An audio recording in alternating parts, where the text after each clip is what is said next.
Well, hello everybody. How are you doing? It's a Saturday afternoon, not a Friday or it's a Saturday, and we are back. Hopefully, you're back to join me for Jedi Granville Productions. I am Jedi Granville, who is the sexual chocolate of this group. And with me, I got some very talented and inspiring individuals. Mr. Kevin Lambert to my left. Yes, to my left here from Also known as the Ginger Man. the Ginger Man, exactly. And he is on his channel of entertainment headquarters. Very popular channel. Go and check him out. And below us is, and that's kind of sounding dirty, Mr. Dan Mueller from Dan Filming. We call him the professor. He Good is afternoon. yes, he's very knowledgeable. So check out his channel also if you have a chance. But here today, we are going to do something of a time travel kind of thing, not dealing with time, as the saying goes, traveling back. We are kind of traveling back in time, and we're going to be discussing a very unique classic that came out 70 years this month. And that film is the 1956 MGM sci-fi classic Forbidden Planet. Now, I will have to say firsthand that if anyone is a sci-fi nerd, geek, or whatever, if you have never watched this film, I feel sad for you.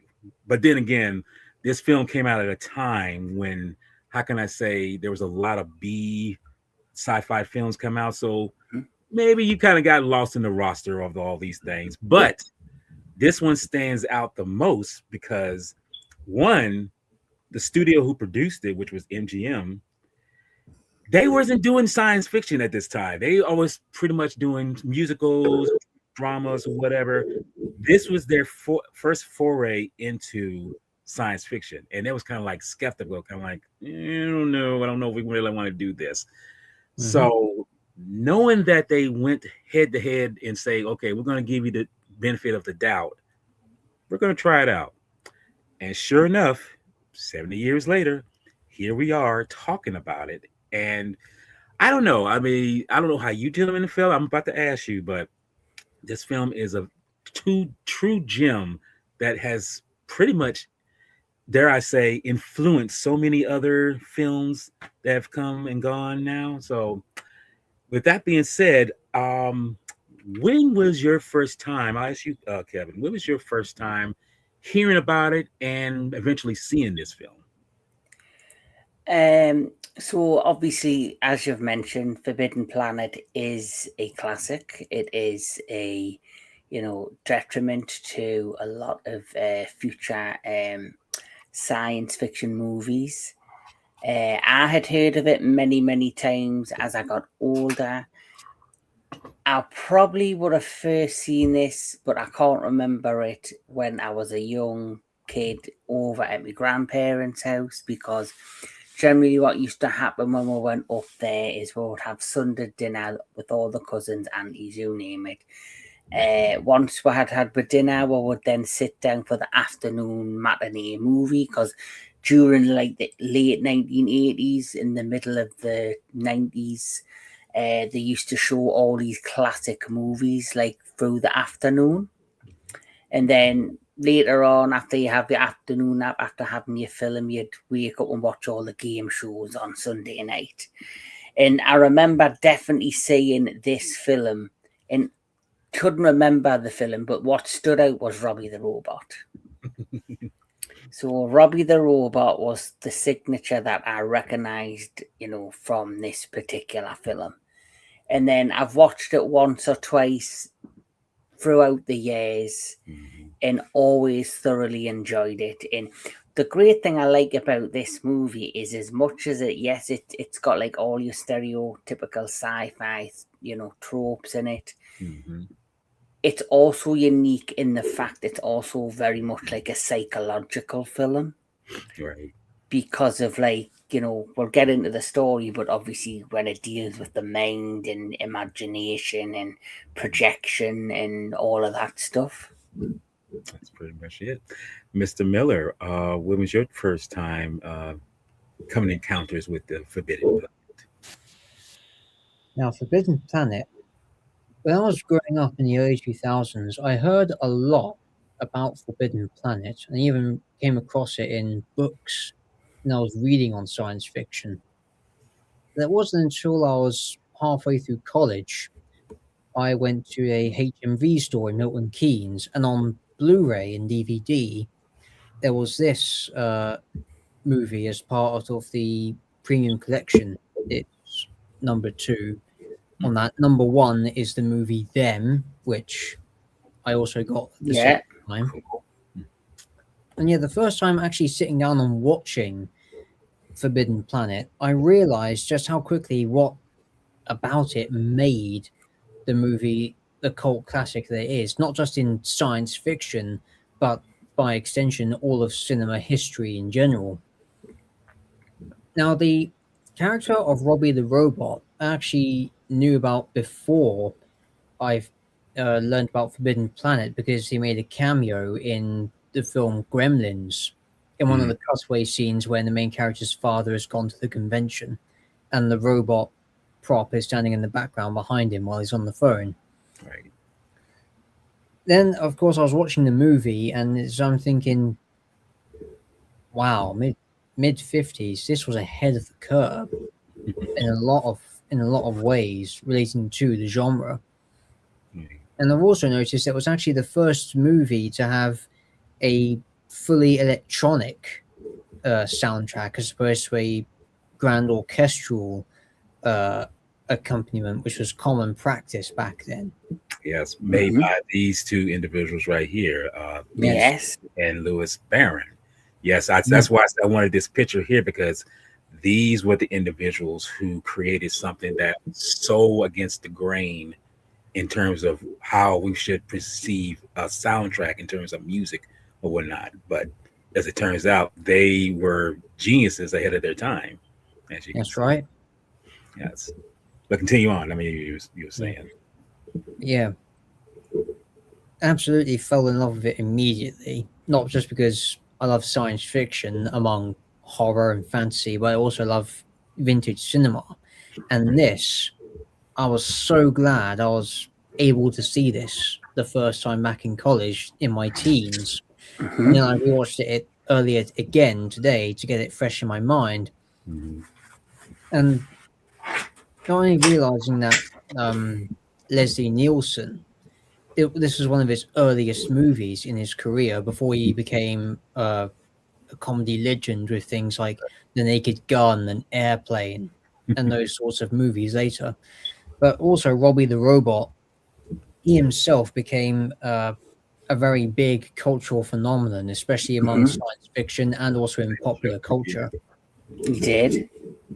Also, has one of the best, much quoted lines of dialogue throughout the movie. Right. Yeah.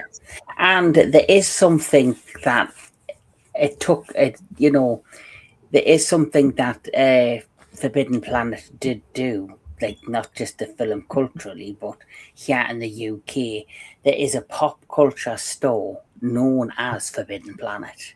That's right. And I've sent you some photos which you can show in the chat when you can, Walter. Okay. But Forbidden Planet is my go-to store in Newcastle, where I'm from in the UK. It literally is a three-floor store that has just everything you could possibly imagine. It's got all your comic books, all your figures, all your statues, t-shirts, books, anything to do with science fiction, manga, anime, film memorabilia. It's just a huge store. And obviously I remember, like I was mentioning, when I was younger, seeing the film Forbidden Planet, and like you've said, Professor, it's got an amazing cast. Leslie Nielsen, fantastic in it.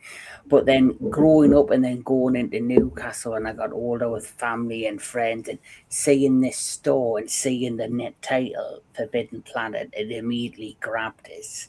And when I walked in, it was like a geek's dream. So it just shows you the impact of this film and its reach, because it also helped create like this huge pop culture store, which there's many branches across the UK, and it's clearly obviously titled after this particular film. Okay. Well, that's good. See, that's kind of funny because see, you gentlemen had just given your anecdotes about when and how you encountered this film. I particularly have an interesting one to take on it because the first time I saw this film, I had never heard of it, and I was about this is like late 70s. It was on a Friday night. I remember it very well. It was a Friday night. It was like early spring, and it was on CBS. And my mom, when she was still around, it was me and my brother that I take care of. It just happened to come on, and she said, "Well, let's watch this. This is something that I watched when I was younger and everything." It's like, okay, it's science fiction, so I don't know if we're going to take to it. But then I'm an individual who loves anything unusual, and this was definitely an unusual platform. So I started watching it, and I was like I say, yes, I say again, I was taken aback by a lot of the things, seeing Robbie, seeing certain things go on, and eventually we'll get to it with certain things that's going to happen. But the one thing that always stood out the most for me, and I won't tell you why it occurs. And it's funny, it's an someone does an homage to it in a Star Wars film, believe it or not, is the sequence where the door that can absorb heat and everything starts to melt away. Yes. I love that effect. That to me actually it's funny, it's so effective. It actually scared me because I was like, what kind of force is going through this, and eventually that's such an iconic moment that go figure George Lucas would eventually do a homage to it in the Phantom Menace That's when right. Qui-Gon Jinn Mhm. literally melts the door to get inside, and you see it kind of melting away. I saw this in the theater. I was like, wait a minute, that's from Forbidden Planet. They did that. That's like, no, it's like I know exactly what that's about. You cannot fool me. I'm too much of a geek to not notice these things. Mm. But through time and error, I say when I watched it, it stuck in my mind so well that ever since then, and this was like going on like close to 50 years ago when I originally saw it, it just left that impression on me. And it let me know it's like, this is a film that was so ahead of its time that, well, I mean, as I say, some filmmakers do homages to it or, take the initiative to say, try something different or try something similar in storytelling, but be different, be creative with it. So I feel like Forbidden Planet is one of those things, like so many other films that have come before, was ahead of its time, and I'm just glad to be honoring it today, talking about it because it deserves way more than the kudos that it deserves. I feel, and really, Oh, definitely. I so agree. yes, Definitely. And like you say, the thing, like, I always remember Leslie Nielsen, like you say, in um, Naked Gun and all these comedy films. I always remember him just this grey haired, dry, humoured actor. And then you Mhm. see him in this, and you're like, he's when he was younger, you think he's quite a good looking man, he's quite Mhm. together, and but you can tell it's Leslie Nielsen at the same time. Right. And Yeah. and I think he does a great job as the leader, as the captain of the ship. And Yeah, and that's one thing you love. That's the thing. And this is this is like I said, this is before Airplane, before he did Naked Guns, anything humorous.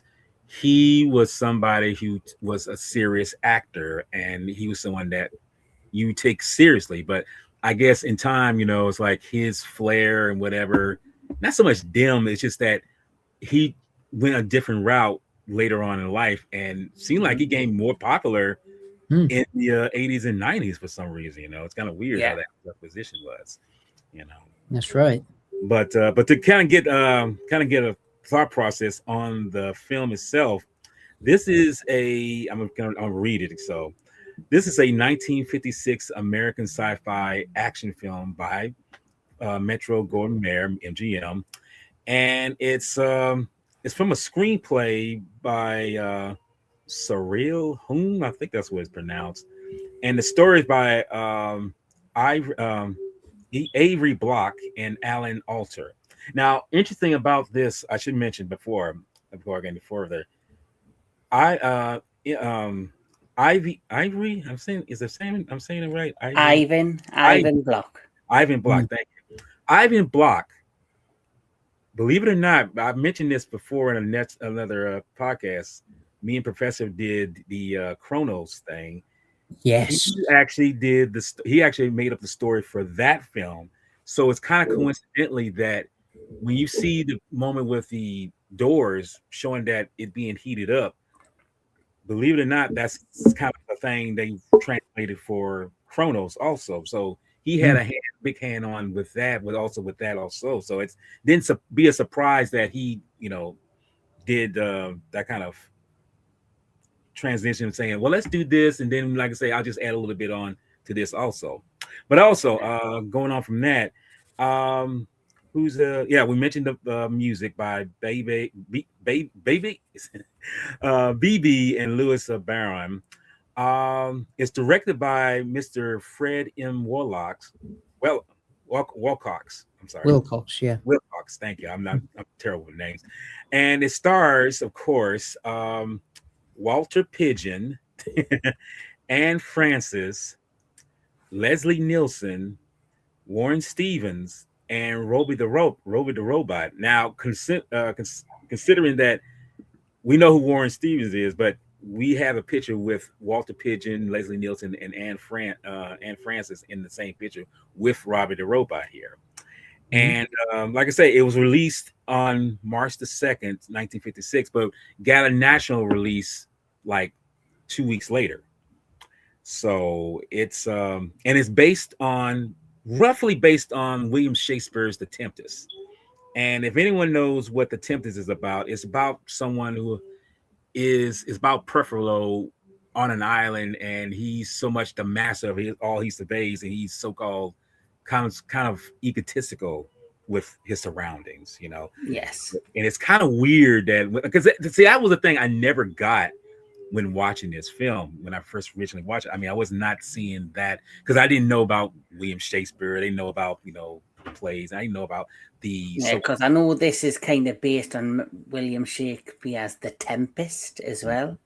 It has like elements of that story in the story of Forbidden Planet. Right.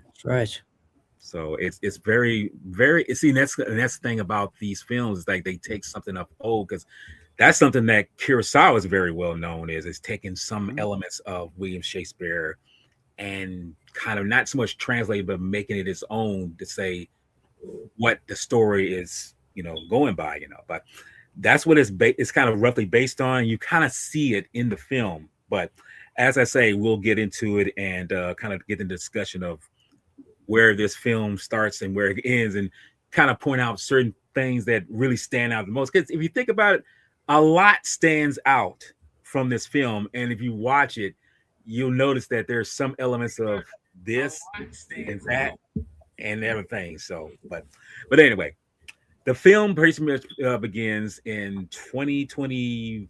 I think what it is, 23rd century. 23rd. We'll just say 23rd century. Thank you. I'm not going to try to figure. Yeah, 23rd century, and the spaceship C-57D. Basically, it looks like a flying saucer. That's what it looks like, and it's flying to Altair 4. And they're pretty much like a arc, if you think about it, going to, well, I want to say another arc rescue mission going to the Altair 4 to pick up some survivors or whatever, the surveyors, who were there 20 years ago.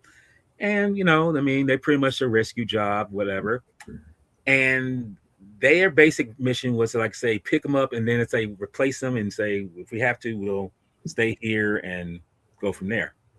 Now, there's a moment in this film here at the beginning where there's not an homage, but it's something that I think Gene Roddenberry pretty much took for himself.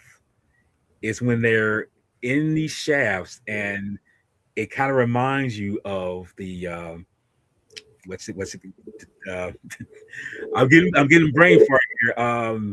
The I was teleporter. teleported. Thank you. Why am I getting dude, why am I getting see, I'm supposed to be a geek and I'm supposed to know these things right off the bat. I'm like, why am I that quick like that? Everyone gets brain fart here and there. Oh my Yeah. god, it's so stupid though. I mean, because it's like I know what it is, but it's like, why can't I say it? But you see them in these things that helps them slow down in terms of not being affected by the speed, by the acceleration of it. So as someone was saying, that it's actually something that Gene Roddenberry probably saw and kind of took it upon himself. It's like, I'm gonna take it a little bit further and see if I can incorporate it into my little Western in space motif and do it like that. So, but yeah, it's like I say, it's again so many things in this moment that reflects something that others will take into themselves that they'll use. And I'm thinking to myself, when you watch these moments, it's like it's just regular, just something of a ship passing by, eclipse sun and whatever, and their portion of planet.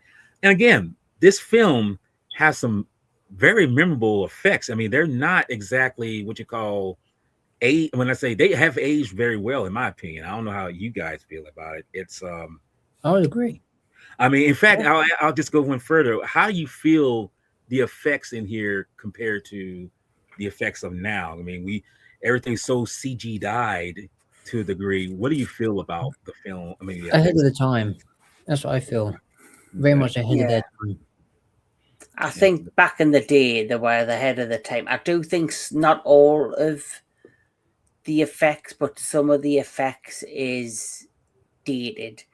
But when you watch this film, it's a classic, and you watch it knowing what it is, and you know the decade it was made in, and you take it for what it is. But the one thing I always loved about this film is, same with like the Godzilla films, the Toho movies, is it's the use of colors and the use of different like textures and the different surroundings. So when you're on the planet, it has, and where on Earth has blue skies, this has this beautiful like green like color, and the ship and the miniatures and the mini sets that they built that displayed the ground of the planet. And the certain aspects that I definitely believe other filmmakers of the current time have taken. So, for example, there's a particular scene where this invisible entity goes towards the ship and kills the commander but there's that scene where you just see the electricity on the shield generators around. Then the next thing you see is the footprints. Now that reminded me of like something like Jurassic Park with the squashing of the footprints, the T-Rex in the soil and things of that nature. Or and another thing, I think practical effects, like Robbie the robot himself is just a work of art for his time, because of his first appearance in Forbidden Planet, and because he's even got his own title at the beginning of the movie, because I think the filmmakers and MGM knew that they had created something special with this suit. It's obviously another suit mation, another suit actor inside the suit. And then because of the success of this particular film and his success, he then made a few other appearances in a number of other movies after this one. So the creators definitely made something special with Forbidden Planet. That's true. Yes. And also those footprints appearing in the dirt, that was also a direct influence on one of the 1960s Doctor Who serials, The Daleks' Master Plan. Specifically the 5th episode, where the main characters are trapped on the planet.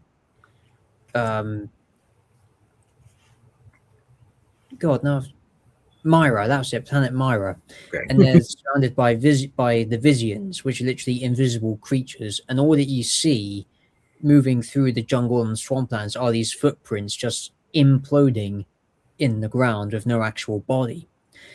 And another thing, this movie as Walter said earlier, had an influence on Star Wars. The opening shot as well is also an influence on Star Wars because they both begin with the spaceship appearing above the screen and Yeah, then coming down into That's the star in the distance. right.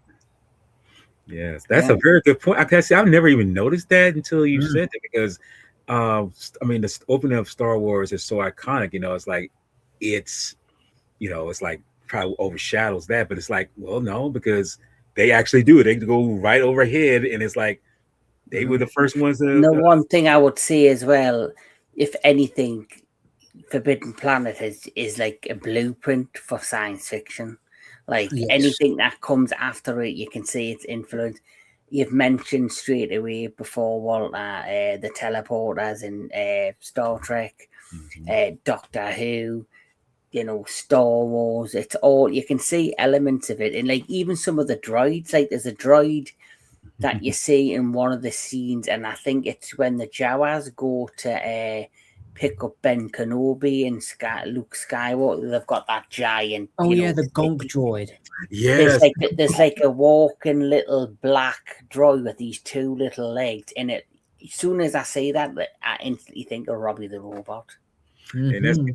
yes, because it's so simple. It's so it's like because that thing was like a waste bin, I think, or something like that they used, and they just had somebody crushed inside to do it, and the added sound by Ben Burt was so a treasure if you think about it. But yes, that's the thing about this film. It is such a grab hold onto you that you can imagine that it's like how can a film like this that's only it's a little over 90 minutes long be so hit you hard with that kind of impact, and it's like I said again, this was something that MGM was so terrified of doing because they were not doing science fiction. They didn't want to do science fiction. They was against it at first, but somebody says like, well, we're gonna take the reins and say, let's just run with it, and then, thankfully they did. And what's funny about this is that the film has survived all this time, but the studio that made it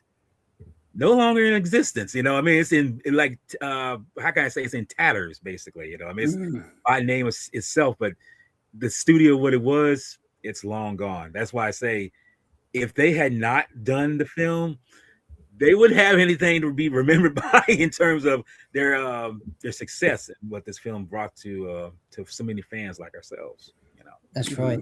Yes. And also, Walter, you mentioned that MGM they were doing musicals at this time. Mhm. Well, I found out earlier today that the scene with the Doctor's daughter in the movie where there's that garden set up, that was actually the same stage used for the original Wizard of Oz.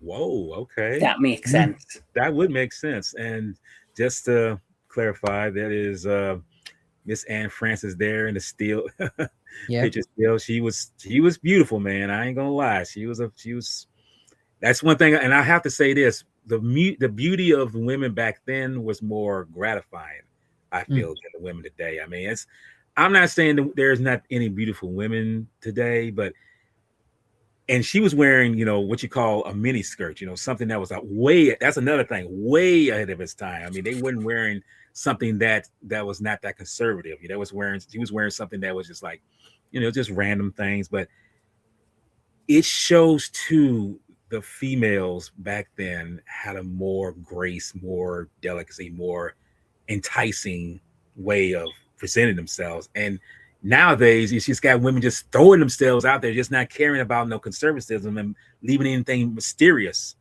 out there, and it's sad. And the thing about it is the character of Altera, she is not somebody who's, because she's, as someone says, she's a beautiful innocent.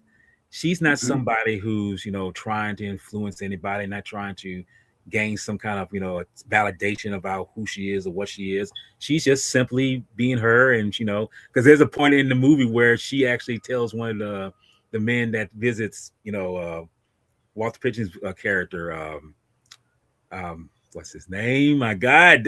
Oh my God. See this. Oh my God! See, this is what happens when you Oh, prepare well. that would be Dr. Edward Morbius. Morbius, thank you. Yeah. Oh, good, Morbius. No, when they go to his house and she says, I mean, she see when she says like, well, Dad, you didn't say that we couldn't have a coffee, and then I never seen a man before besides you, but I hear like three of them, in my very eyes. And one of the doctor actors, one of the doctors actually says like, "You're very kind." He said, "You're lovely, doctor." I was like, "That's very forward." But the thing about it is, she doesn't realize that's being forward. She's saying something that she come to mind, and she's, bringing that to the table again, because that's the thing. Today's women are not like the women of those, or even though that's what's kind of funny. This is set hundreds of years into the future, but back then they still had that conservativeness to show women being, women that you can approach that who are not throwing themselves out there, and I think that's definitely to what that performance was. But like I say, getting ahead of everything. I mean, we're still going, but they land on the planet, they survey the area, and they're pretty much making sure everything is safe or whatever. Now I will say this: that moment when Leslie Nielsen comes down the stairs of the ship, I don't think I've seen anyone from then and now go downstairs that quickly in any film or depiction, because when he comes down the stairs, he was like, just like, I mean, I'm like, how the hell did he do that? I mean, I know he was young and everything. I think he was like 30 years old, but dude, I'm sorry. If I had done that, I mean, I don't care how old I would have been, I would have tripped and fell and busted my ass right then and there. But he did it. Got the step I think feet. that was just one shot thing. Yeah, he got the step legs. Yeah, he did. He definitely had the step. I'm like, my God. I mean, it's but you're not. And the funny thing is, if he had done something like that similar in a film that was comedy, it'd been like, okay, I'm going down the stairs, but I'm going to fall and bust my butt. So it's like, but no, they survey the area, and before all this, they get a signal from Mobius, saying that, I clarify, don't land or anything like that. And you kind of like, why is he telling us this? Why is he saying these things? He basically tells them to go back and there's no need to come to the planet. Everything's okay. If they land on the planet, they're going to interfere with his research and these continuing experiments. But obviously, they're just following orders from the Earth, Union or whatever I think it was called. And obviously, they're just following orders. So even though he doesn't want them to land, he realizes, well, I've got no choice but to let them come to the planet. So he gives them coordinates like this desert kind of area for the ship to land in, which it's beautiful. I mean, it's a desert, but it's still beautiful. That's the thing about it. It still has a beauty about it. It doesn't. That's one of the. I have to say that's one of the best miniature sci-fi sets, especially of a kind I've seen from a movie from the 50s. Not since, I think, The Terror from Beyond Space, another 1950s science fiction movie that itself was a precursor to Alien. Oh, that's a very good point. Yes. And I want to say here about I thought the miniature in outer space from Invasion of the Astro Monsters was good. Yeah, when you had Godzilla and Rodan that are who are taken to, Planet X, and they lower them on the planet, and then they in them bubbles.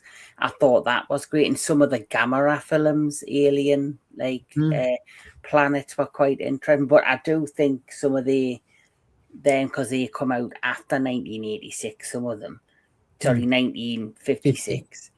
I think some of them planets, especially the one with the film with Gamera versus Guron, I think that planet looks very similar to the one in Forbidden Planet. Yeah, it does. And also, speaking of the scene where they touch down, you notice how the ship that they arrive in is a flying saucer. Now, usually flying saucers have been associated with aliens. Right. Yet here, it's humans piloting a flying saucer, which I think is a very good subversion of expectations. And it's also an interesting switch rounds because the humans, they're effectively aliens arriving on a planet that they're not indigenous to. Mm-hmm. See, So and that's a very that kind nice, of I was yeah, gonna say that's a that very kind nice of. twist on that. Yeah. But Yeah, that's not very kind of true. interesting you say that because it's a juxtaposition of, like, say, we've always say that a saucer is associated coming from some extraterrestrial outing, but here Hmm. we are the ones doing the outing. We're the ones who are in, not so much invading, we're visiting other planets, but it's a saucer. It's like you would think it would be some kind of rogue, kind of like egg shape, or kind of like more Mexico vehicle, Or an but actual rocket. yeah, Yes. exactly, an actual rocket. We've seen that before, but that's that's what here. This is what is being done here. And there's what's up, Anthony? How you doing? Oh, that's all that. Hello. Our matey. Anyway, but no, that's a good point. I mean, because usually you would think flying saucers would be associated more with aliens, Yeah. and it's not here. It's associated with humankind, and that's. And I'm thinking too, maybe the reason why they chose something that's round and pretty much, you know, something familiar, is because that's our association with thinking that that's what we're going to associate it more with. It's what we're going to see, and that's what we're going to understand. It's similar. I mean, it's simple for us. Simple minded people. I don't want to say simple minded because there's people with more higher education and thought process that can process this. Now, I will bring up this little tidbit, this little side note, real quick. Fun fact. I'm thinking this, Professor.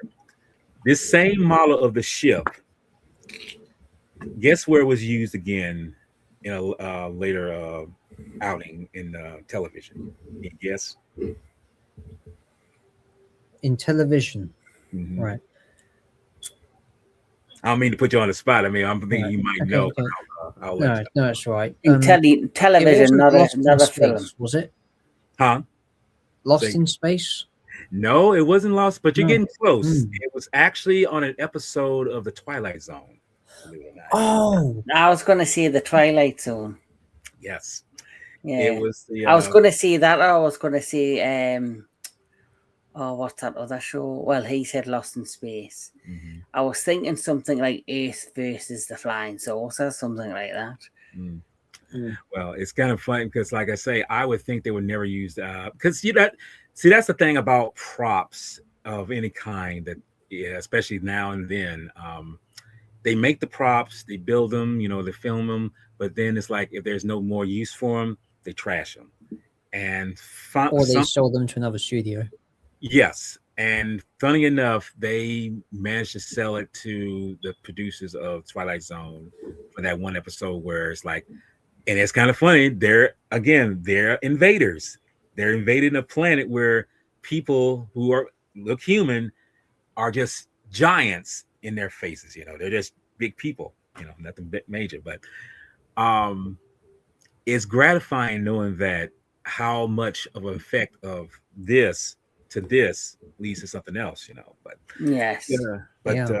but continuing on, they land on the plane. Like I say, they survey the area, and here comes Robbie on this, this speed demon kind of car and everything, and he's going pretty fast.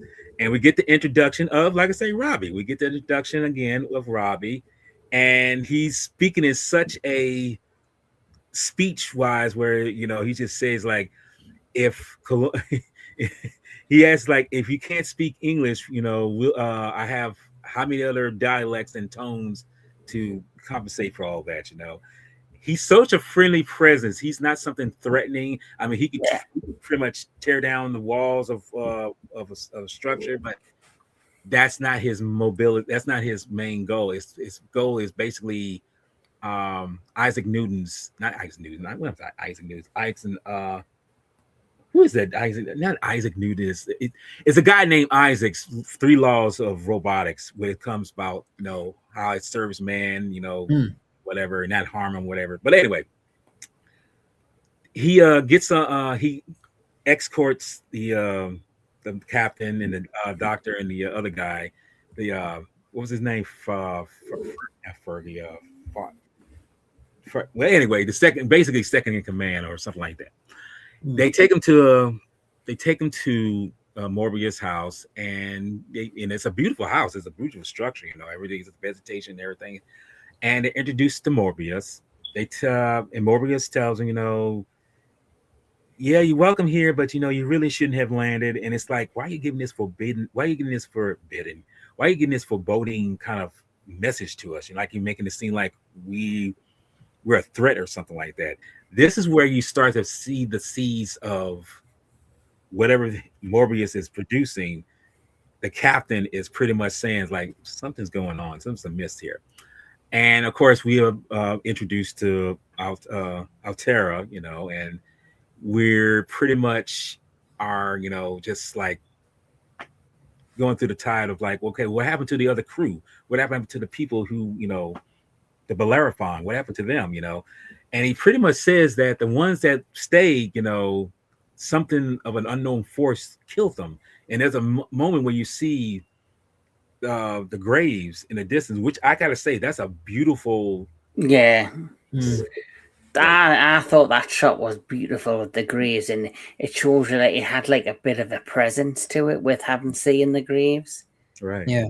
You have to say that most of those shots, they're not miniatures. Most of them are actually matte paintings. Yes. And I remember that I read somewhere that the artist who did that, he was told by someone else that if you use razor blades to kind of get the texture of it, to create that kind of scene, because when you see it, I mean, you see it from a distance, it's like you can tell, like it's you don't know if it's a matte paint or whatever, but it's such a effective. And the thing about it is, I love how it's framed, that it's framed to the side, not right in the middle. It's a divider, because that's one thing about matte paintings, or even certain shots when you show the subject that you're showing. Sometimes they have the subject right in the middle of the frame, but that kind of loses quality, because if you put it onto the side, you see like, well, what's on the other side of it? That's why it's on this side. And you realize you see the planet vista, not just on this side, but you see it on this side too. And you can kind of have your eye graze across just to see that. That's to draw you more in and let you know, like, okay, not everything has to be just centered on just that. It can be shown from this point of view. I love how they did that. I mean, I love how, like I say, it's a simple little trick, but I mean, again, filmmakers, especially filmmakers today, some of them don't have that nosh to do that. They just kind of like shoot it. And if you shoot it, it's like, well, we got the shot, let's move on. I think out of a lot of recent directors, I think Robert Eggers is probably the one who is the best for like creating atmosphere and scenic views with colors. And he did it with the Lighthouse. He's done it with Nosferatu. Yes. And I'm looking forward to see what he creates with Werewolf. I wanted that. I mean, if it's kind of like Nosferatu, I was like, okay, I can see that, Or if it's like the Norseman, what he directed, I mean, it's like, okay, this might be pretty interesting. But no, after the subsequent, meeting of Morbius and Altera, the captain. I don't want to just keep calling him captain, but I want to call him by name. I want to call him by the name that he's been given. Are you talking about Leslie Nielsen's character? Leslie Nielsen's character, John J. Adams. I guess I was going to say John J. Adams. Yeah, I want to just call him I don't just call him Captain. I call him Adam. I want to call out his name. But Commander John J. Adams. So Commander Adams. And then Farman, that's another guy. The guy who takes a liking to Altera, because she's a beautiful woman. But they return back because they say that they have to have some kind of shielding, because they traveled all this way. They need some kind of, whatever to kind of like rebuild or whatever, So the next morning we see them there. They got all this equipment out on the ground and everything. And they said that they need, like lead plating, they need something like that. And you see this moment where Robbie is he's in the car carrying these lead platings, and the doc says like, "Wait a minute, that's solid lead he's carrying." It's like, well, this is like some kind of how many tons it is. If I put it in the car, it would have crushed it. He's basically saying, in no sense of order, saying like, well, this is light to me. That's how strong he is. That's how durable he is. Like, I think the reason he says that because he feels like, the doc saying that's like, that's incredible that he's that damn strong.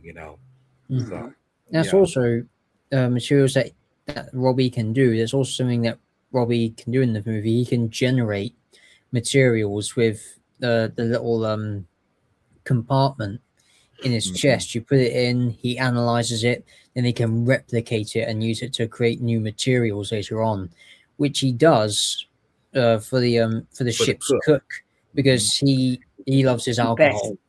Yeah. The next thing you know, he's done like over 60 gallons of alcohol, and they're all in individual bottles, all just stacked up against one another. Right. Which what I like as well about the movie, more heartwarming moments, I think. Oh yeah. No, go ahead. Like that's probably one of the funniest scenes where, but I do think that scene's stupid in a way as well. It's funny and it's heartwarming, but the fact that the commander just lets him wander off into the wilderness on an alien planet to collect alcohol. I mean, it's like, I think you're right about that. Yeah, that's just like a throwaway kind of thing. Yeah, it's in another thing. I think it was to try and give Robbie some more substance to his character, the robot. Yeah. But the thing is, I've noticed as well in the film is because these men have been stuck in space for so long, they've never had good food, they've never had good music, entertainment, and they've obviously not had relations with women. Yes. So this like leads to the daughter of the daughter, like, kind of, it's to her advantage. She's got all these men. Yeah. And she's like experimenting because she's done everything, but she's never done, she's studied biology, but she's never practiced biology, if you know what I mean. Mm-hmm. So like she's like using it like for our first kiss, and she's like, I'm not getting any, adrenaline out of this. Can we try it again? And it's like, as much as yes, she's like not experienced stuff, a part of us feels like, oh, she's like playing a game with the men as well. Yes. Mm-hmm. No, that's and the funny thing is, like I said, again, she's like she's trying to force it, but it's like she's not gonna like deny it at all. I mean, it's like I say, the human biology is just that. It's human biology. I mean, it's those instincts are going to kick in no matter what, and that's the kind of thing that you come to find out is a threatening motif to Morbius in the end, because something is starting to come about where whatever was normal or normalized for him at the time is starting to disable, and it's starting to destabilize in some kind of way, and you don't know why. And this is one of the moments where, like I said, when I was watching this originally, when I saw it back in the 70s, I didn't realize that's what I was going to be expecting. I didn't know that there was supposed to be some unknown force that's supposed to do damage. I'm thinking like, okay, this is just a exploration of seeing incredible sights and the planet is beautiful and whatever. But there was a deeper, darker meaning here. There was something much more ominous, as you like to say, because you find out that, and this is the thing that I think people overlook when you watch these films, especially these films that really focus it on the philosophical. Who is really the monster amongst us? Yeah, because the movie's poster paints it as Robbie the robot as the antagonist because of how he's depicted. But when you actually see the movie itself and then you hear Dr. Morbius's explanation, we notice that, okay, it's not the robot, but it's something else. And it's here we notice when the doctor is talking with the doctor's daughter that something about his character is amiss from how he was introduced earlier, because he's talking about the captain behind his back to the daughter, basically. So okay, at first he's trying to score with a woman because he's been in space for for God knows how long. Yeah. But Yes. then you realize it's like, wait, something's off. And it's when the doctor is explaining this, that seed then is planted, and as the film progresses, it then becomes apparent that there's something that's beyond understanding of or any kind of comprehension on this planet, and it's messing with the crew of the ship. Right. Oh, here's a Queen Gamora.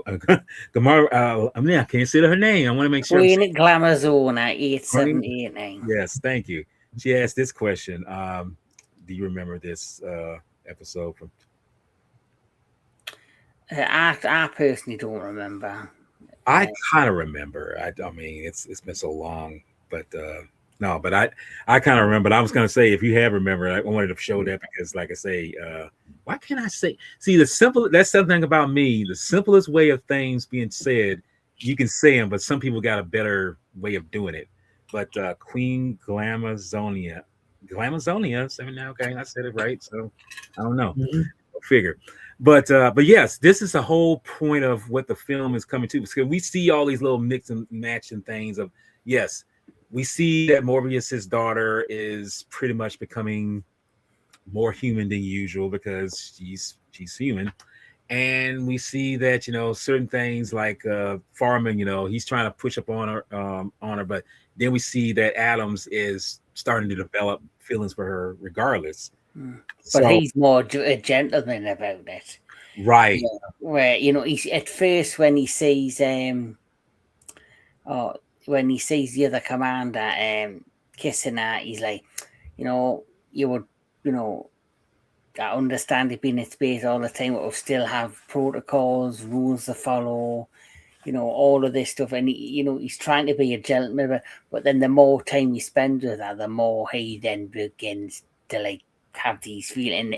He in the end gives into his own feelings for her. Mm-hmm. And the funny thing is, Anne Frank, I mean, her character is actually like maybe 19, not 20. I mean, she could be 20, but she's a very, spry, very, very young, I mean, this beautiful woman. So, and I think he was roughly the character by 30, maybe something like that. I'm not sure, but still that emotion grows, not the physicality. I mean, because true enough, physically, yes, you'd be attracted, but how far does that go? Does it go from your physical understanding of it or to your mental understanding and how that affects you, and that's when you realize there's something more. And I think there's where the rub is, that Morbius is starting to just deny or just feel like something's threatening in my world here, So, but going up from that, we won't get into much of that. This is where we start to see the effect of, once his world is starting to kind of unravel, or something starting to energize, we start to see the first interaction of this unknown force, and it's very small in comparison. It's where it goes in and damages something, I think, cytochrome, whatever it's called, and there's no footprints, you just hear some breathing, you just hear some, ominous whatever. And this is where I say the music, or the electronic music, is very good. It's like, it doesn't give away, it's so much of like, it's effective enough to let you know that, it's like something's going on here.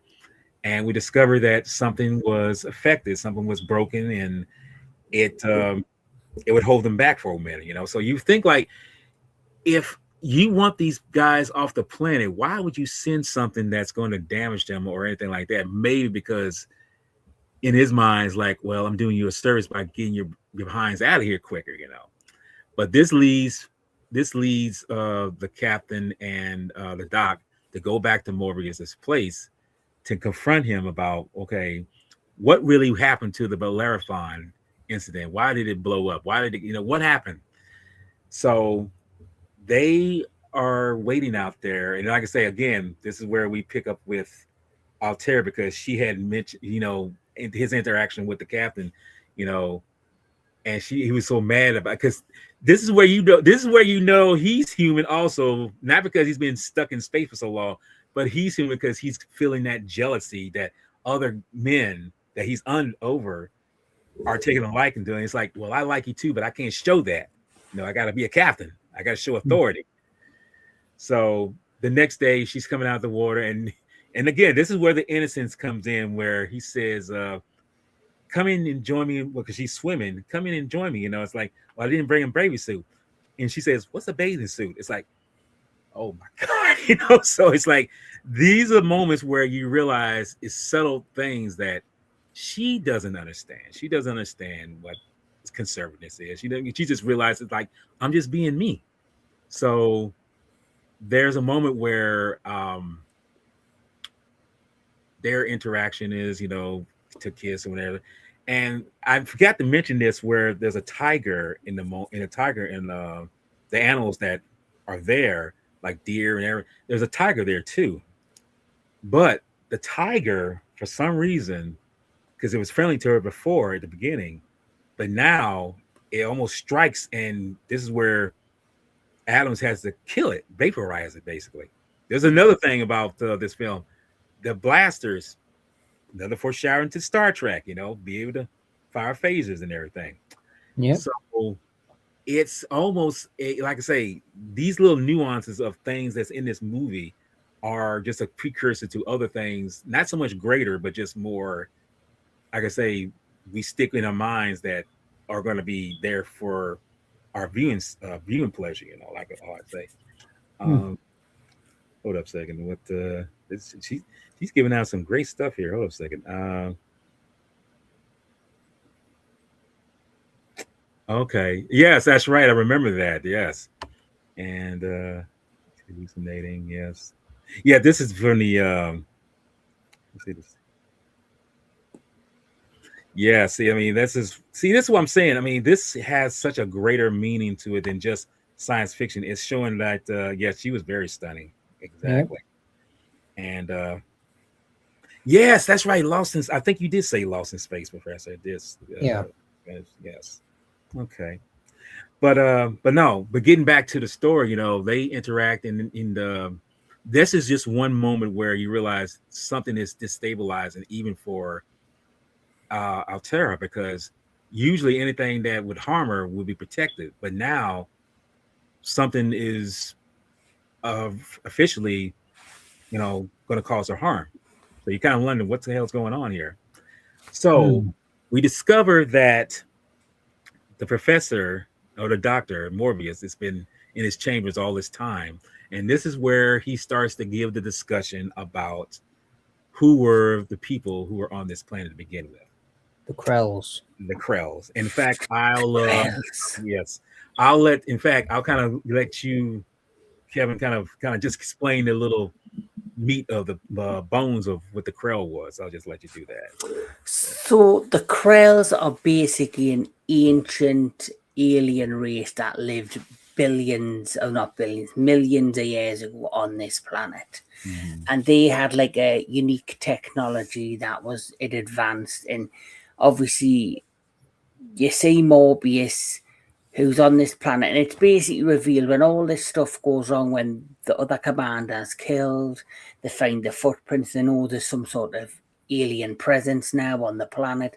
So they go back to Morbius's like home compound, and they basically, Robbie the robot says no one can go into his office or his laboratory because he's going to be doing there. So they patiently wait, and that's when Adams has that interaction with the daughter, but then he loses his patience, so he decides to go into his room, and there's like board on the back wall, and it's got all this writing on, and it's like all alien or high equations you can't make out, and then suddenly behind them it opens up and there's Morbius, and he's like, what are you basically doing here? And he, why don't you just take me steel, and we've got all the valuables over there, because he doesn't like the fact that they broke into his privacy. So then basically Morbius explains that when they came to the planet to survey it many years ago, they then realized that this planet had once belonged to this alien race called the Krells. And what you think is his compound or his home is actually, I guess, the last remaining remnants of the Krell's existence, their last bit of technology. So the next thing you know is he takes them like on a tour around what remained of the Krell's existence. And you have that scene where they walk through and there's that door that's shut, and then he says fire at the door, and it's like fireproof. It should have melted, but it didn't because it's a new type of metal material. So that's revealed. It's then they go into like this lab area, and when they go into the lab area, they then discover this machine. And this machine reads your mind or your thought, and it's basically you have to be super intelligent to control this machine. And this is why Dr. Morbius has a higher IQ, because he used this machine at one point that is meant to be built for the Krell's mind. And he, went into the machine, and it basically takes your thought and it creates an image of your thoughts or your mind, and it puts it into like this little area in front of the machine. And so he experiments and shows them how it works, and he shows an image of his daughter. And then the doctor tries to use it, but his brain is just not powerful enough to control what's happening around him.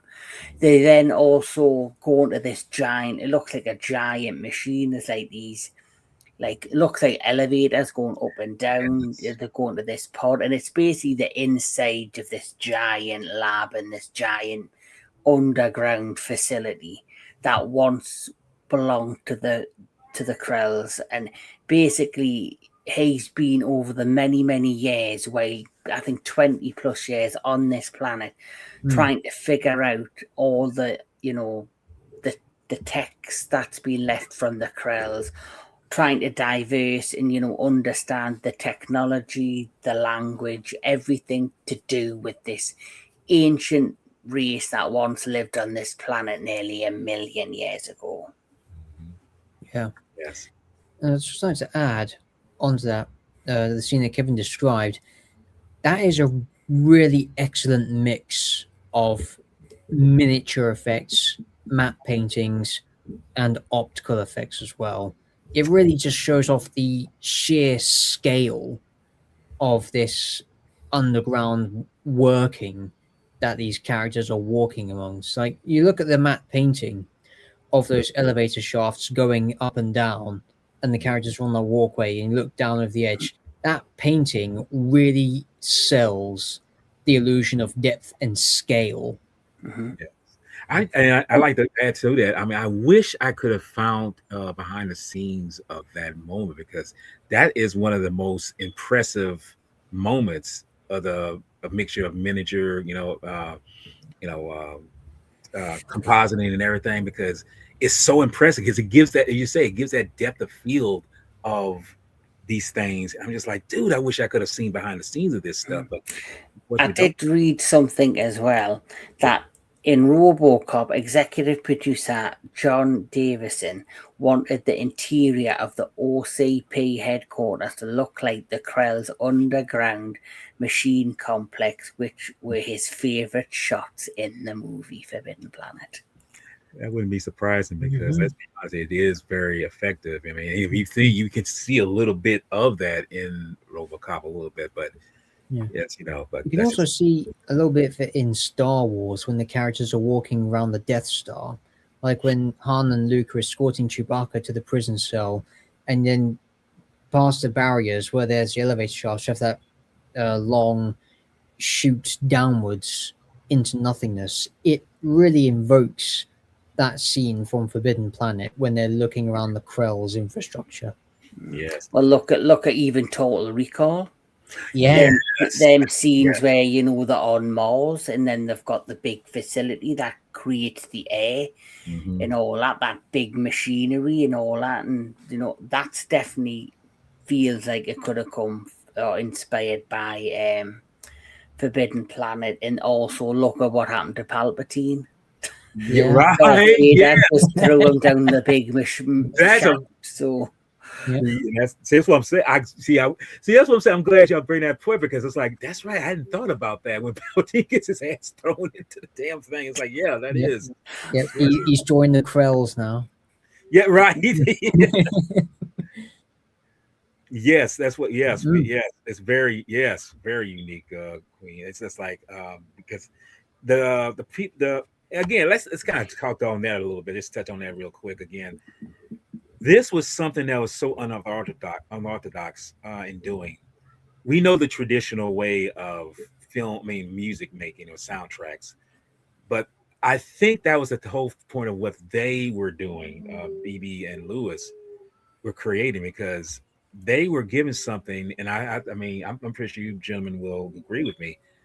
Is the reason why this movie is so unique because you don't have the traditional dun dun dun kind of motif music in here. You have this like it's like it's very ethereal and just very it's just very memorable if you think about it. Yeah. So this film's remembered because of its music score, but it's also very much remembered because, especially for MGM, like you said, it was their first outing into sci-fi, and I think it was their first film, film in not the first, but was one of their first forays into color.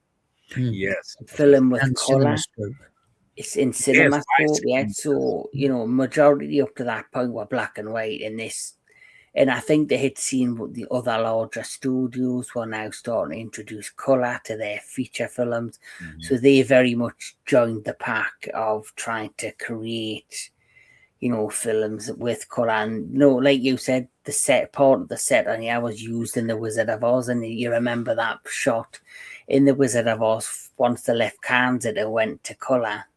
Once they got to Oz, and so they were kind of joining that pack where they knew they had to create a film, and for this to be one of their first films to be featured with color, in the depth of color, it wasn't overpowering. It felt organic. It felt like it just fit perfectly for the tone of the film they were trying to tell.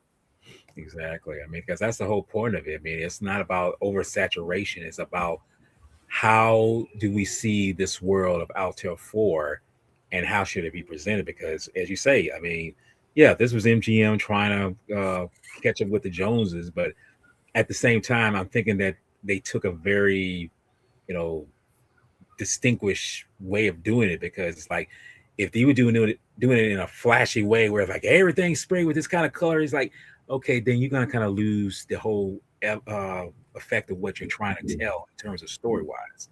And thankfully, they didn't go that route. They actually took what was necessary in certain color schemes and certain aspects and give you what is necessary because that's the whole purpose of what we see. Because, I mean, if you think about it, besides this picture, what other movies have you seen, whether it be fantasy or science fiction or otherwise, that have such elaborate or very, very beautiful vistas that you've seen in films before? It's very hard. I mean, I can name a few, but not a lot. And this one is just on the top of I think you mentioned too, well, the Gamera and Invasion of Astro Monster, Kevin. I mean, there's very beats in that one, Yeah.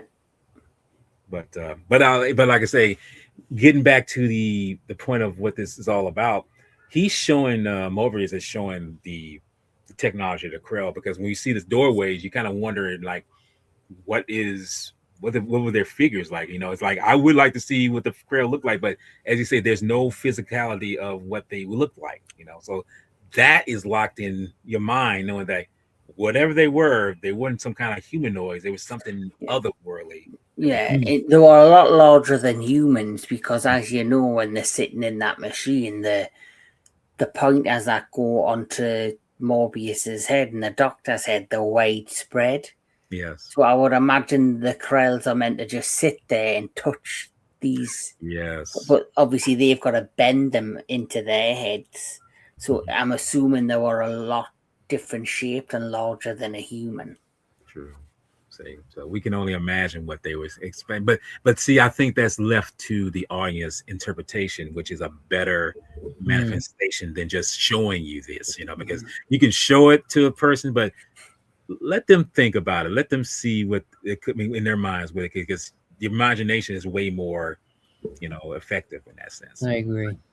But but no, during this time when he's showing all these things and all this, and showing them the power source of this planet, because he says like he has to show them a reflection of the atomic generators that's going on behind him. He gets like look in the mirror, the person can't watch the Gorgon and live, so it's just a massive. I mean, the move, and I kind of say, I mean, I don't know what the size of this planet is. I mean, is it like the size? I mean, I don't know if it's the size of Earth itself, or maybe 3 or 4 times bigger. I can't really establish that. I mean, I'm not really sure because They don't really establish that in the film, like the size.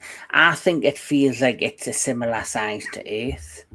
right, because I mean, well, Earth is big as hell too. I mean, It did say though that said that there was a slightly more oxygen and yeah, the but Yeah. gravity was slightly stronger. So if the gravity's stronger and the oxygen's stronger, I'm assuming it's maybe a little bit larger than Earth, but around, but not too. Because not, if the oxygen was too strong, it might have been too impactful for them to be walking around, and if the gravity was too strong, they would be walking a lot slower. Mm. yes, That very will just be stuck completely to the surface of the planet. Yeah, true. See, but no, while all this is going on, he's showing them around, showing them all these amazing technologies and whatever. And we had mentioned about the cook, he got the got the whiskey from Robbie, because he tested it out and everything. So whatever. Now we come to a moment where we get serious. And you think it was serious before, but no, we're about to get really serious. Hmm. The guy, the soldiers, the guys, they pretty much set up a barrier around the ship, and it's an electronic, barrier. So anything that goes through it will be vaporized. So there's one indication where we see something crackling the screen, the electronic screen, but it's like, okay, it's gone now. But then you get this, oh dude, this is such an effective moment here where we see these footprints imprinting on the surface of the ground here. And you're kind of like, what the is this? What the hell is this? And then you see it bend the stairway that is going up into the ship. It's like, what is this? Then that's all of a sudden because the farmers, saying like, what could have done that? I mean, that's shorted out of everything, and what it's called the A Force, yeah, A Force field, exactly. That's when you hear this terrifying scream. It's like, oh my god, it's like what happened, And while that's happening, we go back to Morbius's house, and Morbius, this is where he starts to break down a little bit more. He's saying that you coming in here to take my thing. You pretty much coming in to invade my world, take my whatever I have here. And Adams is pretty much saying, no, we're pretty much trying to tell you that we're here to survey and collect information. We're not trying to take anything away from you. But Mm. the doc pretty much says to him, like, oh, as long as no one's here, you're the king of all you survey, basically. So while it's being said, Adams gets a call on the comm saying that one of the crew members, the main guy, the communications guy, he's dead. And Adams guys him like, what do you mean? What happened to him? He's like, Doc, Captain, his body. And this is one thing about films back then: you can't show it, but if you tell it in detail, it's just as graphic. He said his body's all speared across the walls and everything. I was like, okay. I'm like, okay, what the hell happened here? And when you hear that kind of talk, it's like, yeah, something's amiss here that's really foreboding. And when they leave, that's when Morbius said, it started up again. It's like, what the fuck are you talking about, dude? You say it's starting up again. I mean, if it's starting up again, why didn't you tell them this? you know? You kind of knew though that he had some sort of secret. The fact that he said he and his daughter were the only two people that survived. Right. 20 years ago, when the first mission arrived on the planet to survey it, and there were 9 graves, and he even had that moment earlier in the film where he said he didn't want to repeat having to bury 9 people again with his own hands. But then apart from that, there's nothing else revealed. So you just assume, because we've been told about the Krells, he's revealed that there was an ancient race million years prior. Right. Their technology is left in is like all over the planet. And now we're being told, that there's some invisible alien presence that's killing the new arrival crew. Right. So it's like a mystery, but he somehow's connected to the mystery. And see, this is the thing. This is why I say, for a child, when I first saw it, you don't understand it right out. And true enough, I have a vivid imagination, but I didn't understand the mechanics of how these whole so-called ego and how something is made and whatever, and what was the basic of why this is happening. Until you get older, it's like, and the funny thing is, I understand that too well, because I feel that's the manifestations of what a man or a human being really is able to do, because in the back of their mind, and this is what the thing about it, we're going to get to that. This is where you start to realize, like, what can your mind generate that you would think is beyond imagination, that's that horrific, But as we say, we do the investigation. They investigate the cook, ask him, like, where were you? And they say, well, where was the robot, could have done this? It's like, he was with me all the time, So that's out of the way. So now we see this is a moment that I love here. We get this impression of this footprint, which, if you look at it, it's like you see that claw part of it, but then you see the base of it. It's like, this isn't something that a normal, creature would be able to walk on. It's like, this isn't something that anything could walk vertically or whatever. It seemed like you would fall over and everything. But this is where you realize something is going on, and then you find out. Well, no, we ain't got to that part yet. We're actually still here in the now with the ship, and this is when they bring out the big guns, because whatever came before was going to come back again. So this is where we discover, and this, and just a little side note here. Farman is being told by Adams, like, if I've been hard on, Adams tells him, if I've been hard on you and everything, I apologize. Then Farman says, like, stop beating yourself up, Captain. She picked the right man. Let him know, it's like, yes, we know what you was really saying. He's putting in the words, saying, like, I'm being hard on you because I'm in love with it. Like, don't sweat it. I feel like she picked the right man. She picked the man.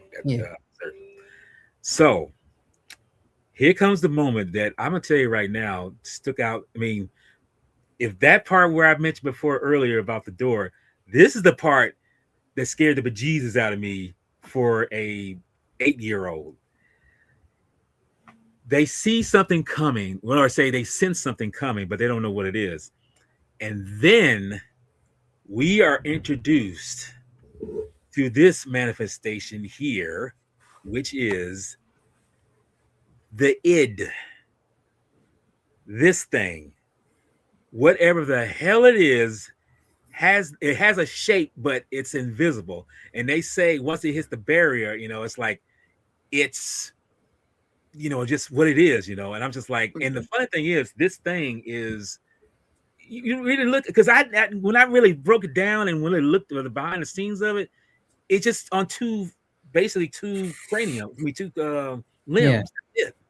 Nothing more, But they're firing at it and everything. And go ahead. What you was going to ask? What you was going to say, Professor? I was just going to say, it's literally just 2 limbs with just 1 claw and a massive head with a really short tail. Mm-hmm. And from remembering the credits, the animation, this was a traditional cell animation, like a cell drawing Yes. by an animator called, let me just check, Yes. I'm pretty sure you're, Joshua Meador, who was loaned to MGM via Walt Disney. and I'm pretty sure you know the story behind that one, right? That was Yeah. something that was unknown, or no, that was something that was, I'm about to say the word again. That was something that was forbidden. That was something that Hmm. studios back then did not do. They did not share their resources to another studio for anything because they felt like, no, if this is how, if this is, if you want to do something, you will find something and do it on your own. Don't get our people to do something for you. That's just, that's a, that's again a law. Someone would say, that is not something. Yes, exactly. They worked on this. So this was the first time Hannah. It's kind of like the studios of the day, basically like Industrial Light and Magic. Before it was only being used on George Lucas's projects. That was it. But later on, they would span out and you be doing other projects that were non-Lucas, productions.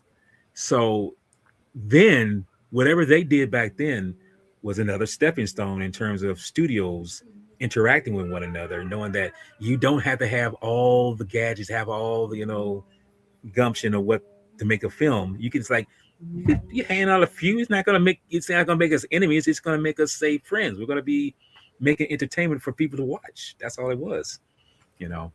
But during this time, we see that Farman gets killed. He's pretty much done with, and we see that Morbius is down in the research area, and you see him just kind of like whatever, just like he's sleeping or whatever.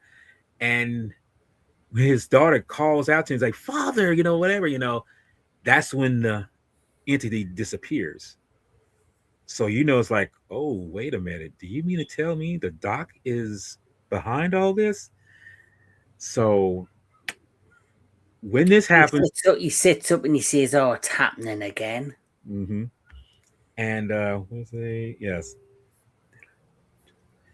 well, only with the knowledge and the technique, but that's about it. Yes, this is a super moment for the film because, like I say, go back to this again. I feel this is the moment that really stuck out the most because it's you get your creature feature because remember this film came out during the time of the big craze of B movie sci-fi films, Yeah. and to throw this in there was no far fetch of you know a monster, but you'll find out in a minute. And the fact, though, you have to admit, like the contrast of the putting the animation against the beautiful coloured background and how it like blends in well, and then you've got them with their, it's firing like the purple laser beams at it, and you've got the green background and the like orangey red creature moving about, just perfect contrast of Yes. colours. So it's like I say, it's a melee of those things, and it's wonderful how they did that so well.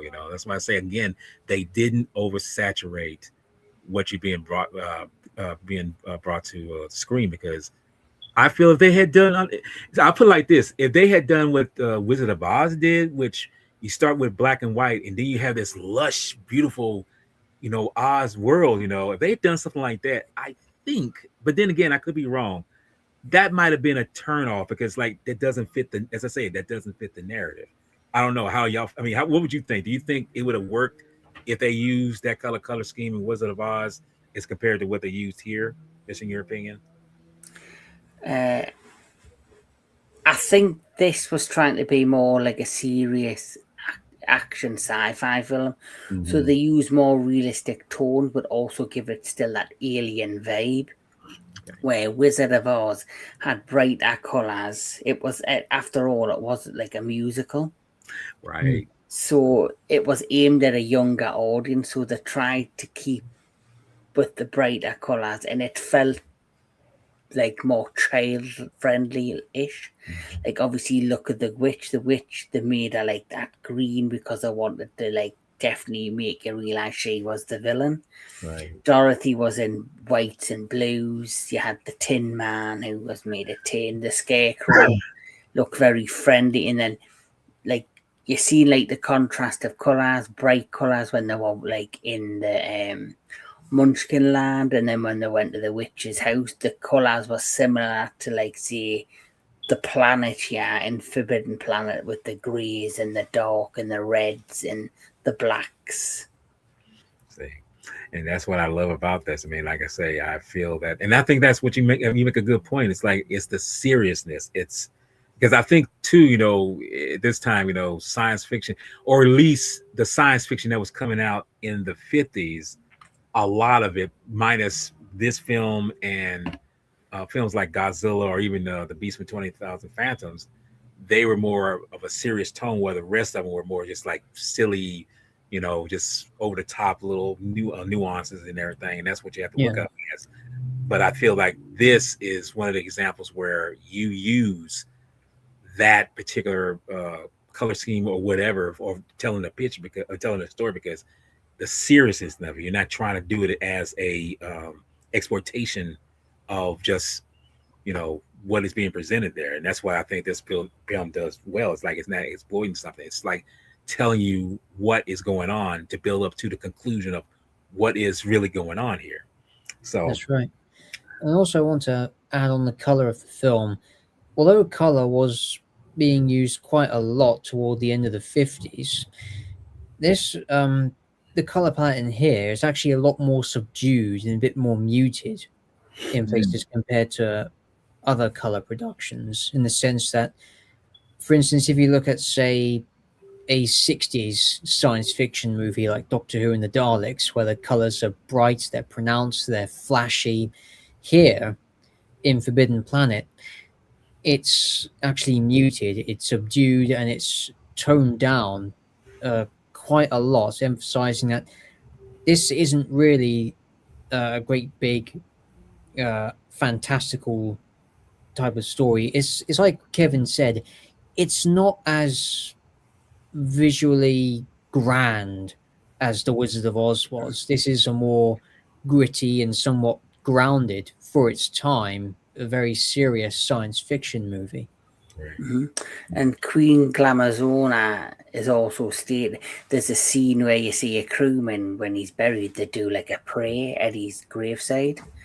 So obviously, so they're trying to keep the tone very much serious.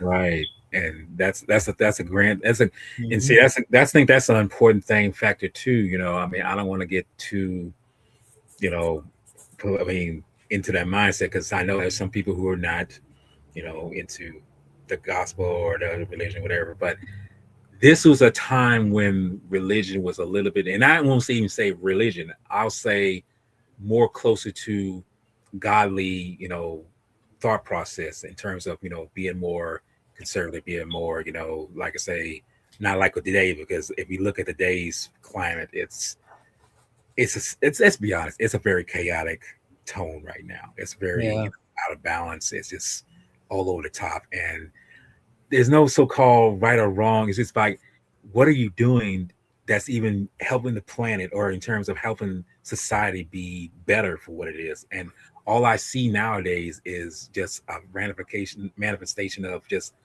as I say, chaos. It's all that, it's like y'all not trying to help the situation. Y'all not de-escalating it, you're escalating it.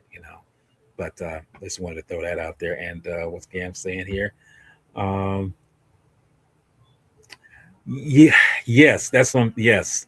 See, and like I say again, I don't want to get too, but because I know somebody might get offended by it. But I mean, me being a man of God myself, I feel like this is something necessary. I think this is something that needs to be put out there, because how else you going to keep some kind of sense of moral here? And I feel like I said again, this is something that was shown here for subtle but effective moment when they buried the other soldiers there.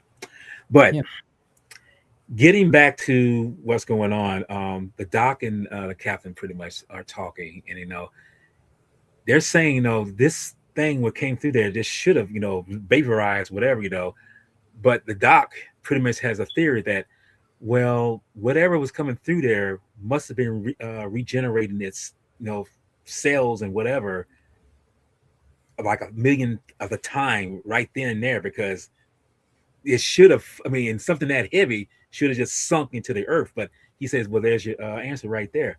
Whatever was doing with controlling that, with making it, was doing it like quick, keeping it going, like kind of like kind of like Wolverine regenerating so quickly that it wouldn't, die that quickly. It was just like it keep regenerating until it gets the job done.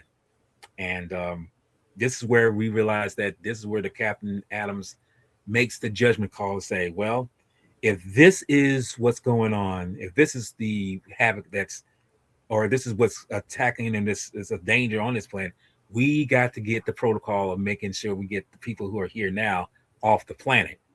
So they go back to the Morbius house, say, we're going to take you by force. We're going to take him by, against his will. I mean, he shouldn't be, but you got to. And Morbius, I mean, not Morbius, but Adams tells Bozeman, say, if we're not back in like maybe a half an hour or more, go off without us. Just leave.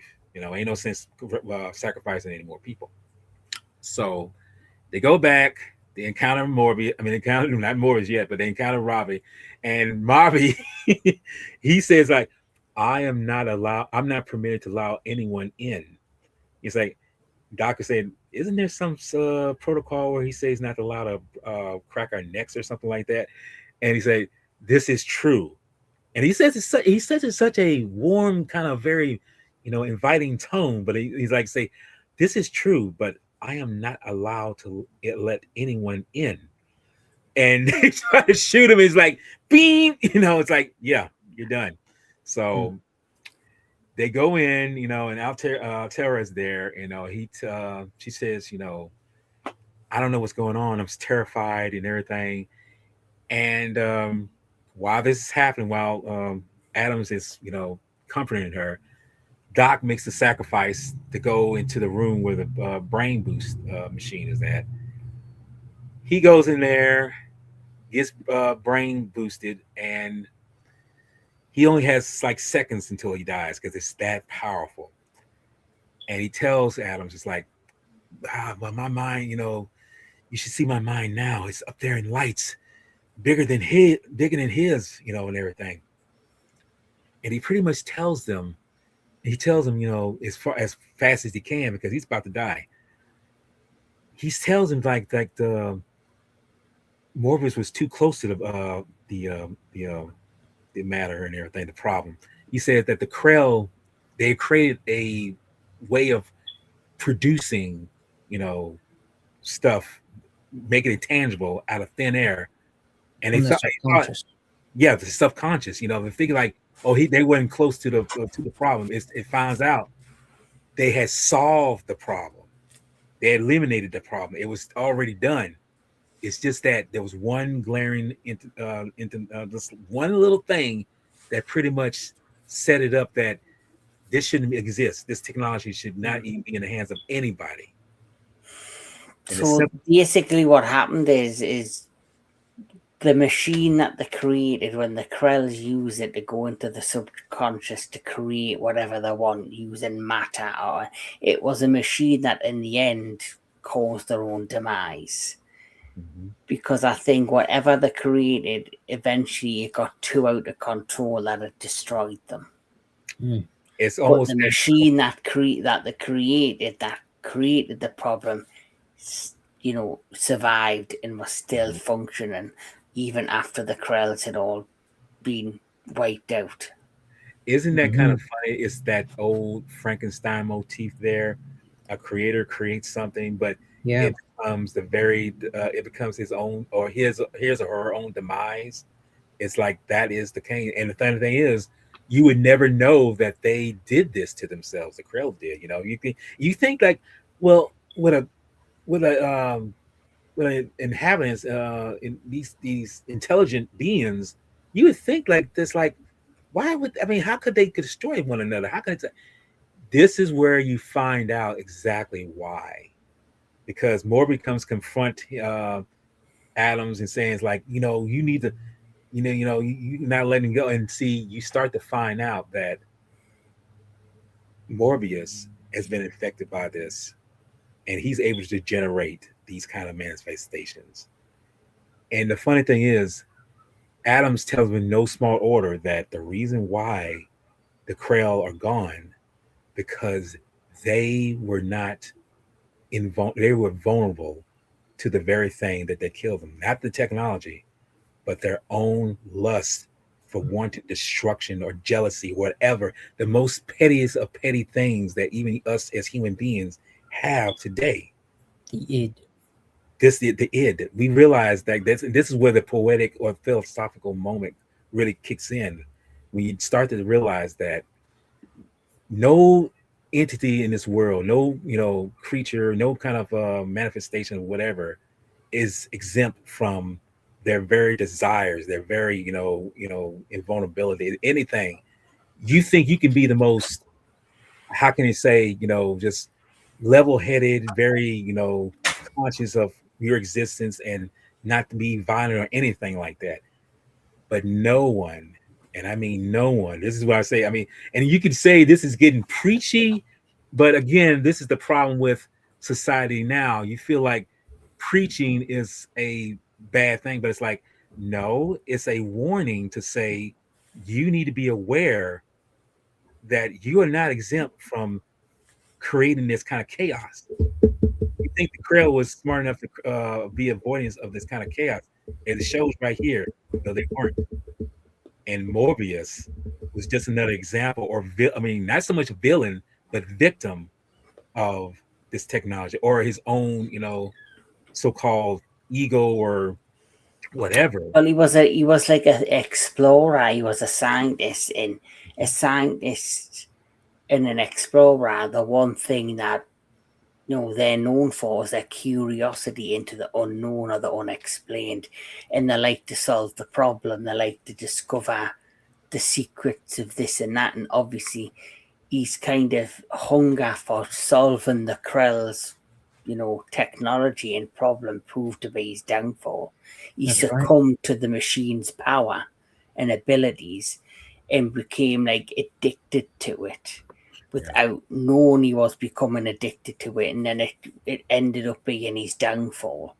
The when he first tapped into the machine, it altered his like IQ.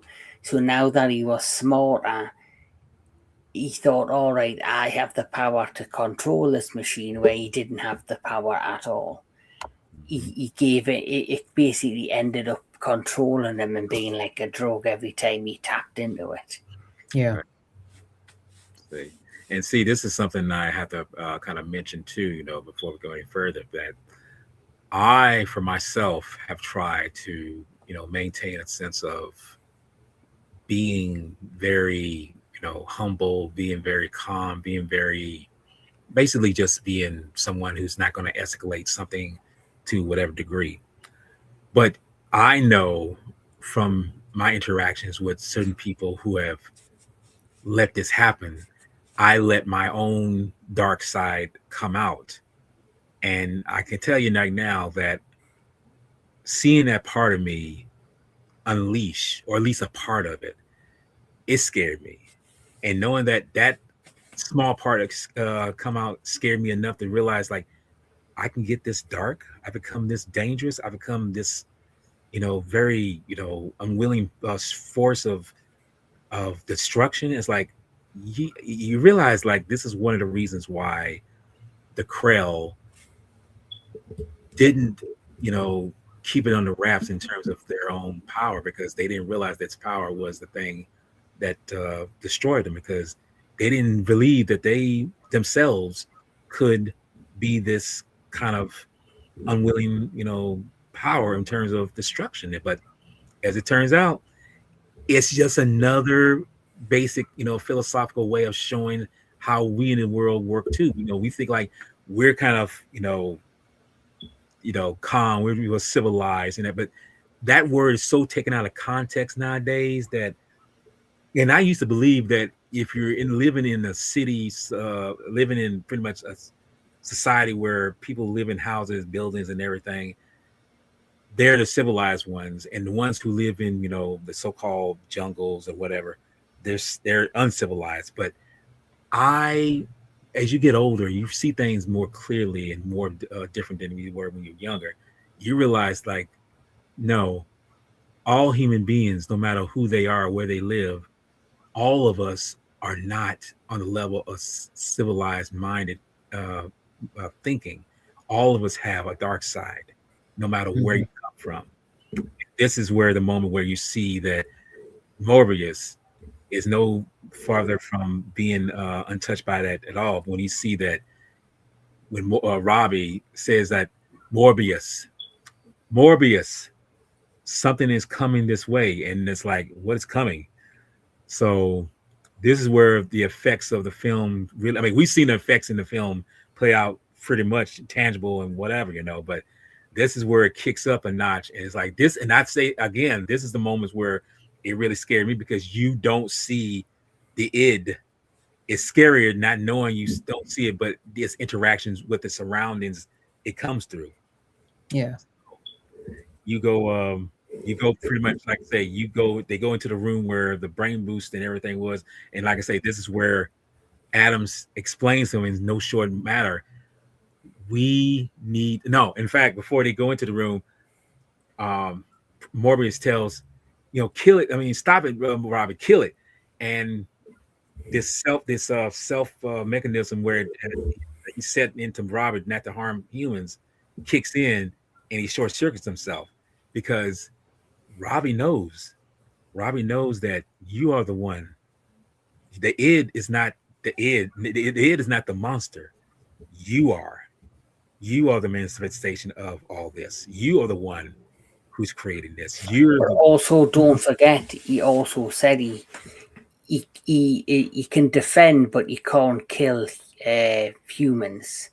Part right. of his program, and he actually installed that in him. So when he's asking him out of desperation to do the one thing that he knows is built in him, Robbie, you know, instantly short circuits himself, because he knows it in his program, and that if he's asked to call home, or if there's a conflict of interest within his program will instantly short circuit himself, and he'll instantly just switch off. Right. So it's like he knew, he just, and that's when, because it happens to say he can't do it. He knows it's your other side. He knows that that's your dark side. So now we go into the room, and we go into the most, if you like I said before, you think the month when we see the id itself, we see its manifestation, we see all of that. This is the moment where we come to seeing the moment that I can say sticks out the most for me. And they're in the room, and they got the door, they got the blast door shut and everything. And this is so effective, because this was such a simple effect, but it works so well. When the doors start melting Mm-hmm. slowly, that's what I look. I think you could say this is where that term slow burn comes into play, because it slowly glows like yellow, then all kind of reddish, then like you say, then it starts to go white. It starts to melt. And he said, like, that's the Krell steel. He said, look at your gauges. He realized. I mean, Adam is telling, like, the power that's powering this is the thing that's manifesting that. It's going to do its job. It's going to push through no matter what, and it's going to do what it has to do. And you're the reason. So it's it's gratifying knowing when you see this, that all it basically boils down to is that you, we, anybody can be a monster, and you don't have to look like some, like, manifestation in terms of like ugliness. The ugly is what your dark side is. Mm. You can be the most beautiful, beautiful people, but your dark side is so ugly that, yes, this is what it boils down to. So when we see him, when I say see him, we see how the doors are melting, and I love how you can see it pushing through the door, melting chunks away, melting everything, and it's like, dude, it's like he doesn't, and he's telling, and Adams is telling, and he's about to shoot him too. He's about to kill him, and so he can stop it. And this is when I feel Morbius really comes to the realization. It's like, that's my evil self at the door, and I have no power to stop. It's like, you have the power, but you got to have the will to do it. Hmm. I think that's what it boils down to. You have to have the will to stop whatever you're doing. I think that's just like, I mean, I'm not saying trying to be a preacher again, but this is again how we have the power to do certain things. We have the power to do great things, but we also have the power to do bad things. But we also have the power to shut it off. Mm-hmm. I think that's the problem with him. He was trying to, he wasn't realizing that it was him. He wasn't believing that it could be him. But then in that final moment, it hits him, you know. So yeah, he would, yeah, exactly. He would never do that, you know. And then yeah, you can see that's the thing. That's the thing about that. When your creation becomes self-sustaining, that's when it's like, yeah, you can't. And then this is where I feel too, this is where the moment where he kind of like realized like his daughter, I mean, true enough, his daughter would have, he couldn't care less. His daughter was like, go let her die, because she was not bound to him anymore. He was defying him. So at that moment he says, stop, I command you, stop, I give you up, and somehow I think it actually kind of killed him in that sense, because that overwhelming knowing that he was the id all along, that's when it finally hit him kind of hard. Mm-hmm.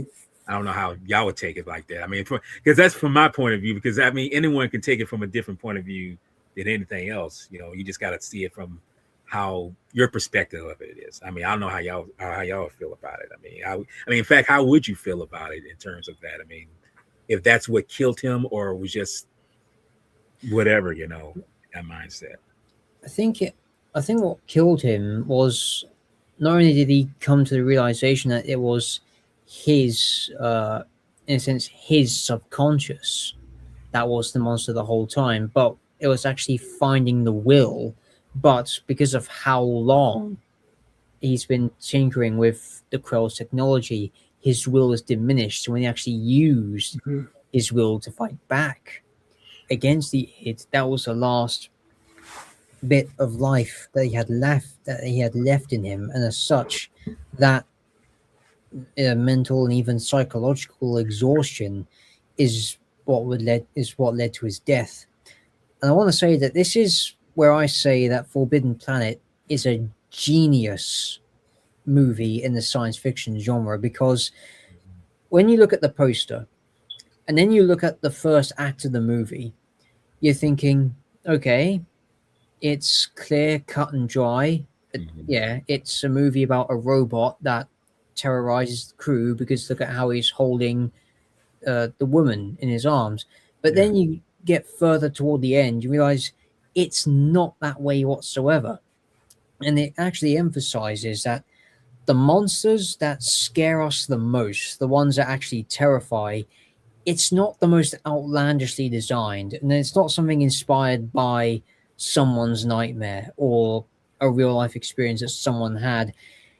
It's what you don't see tangibly, and it's only what you think exists there because your imagination is that overactive and that limitless, which itself is a very dangerous thing.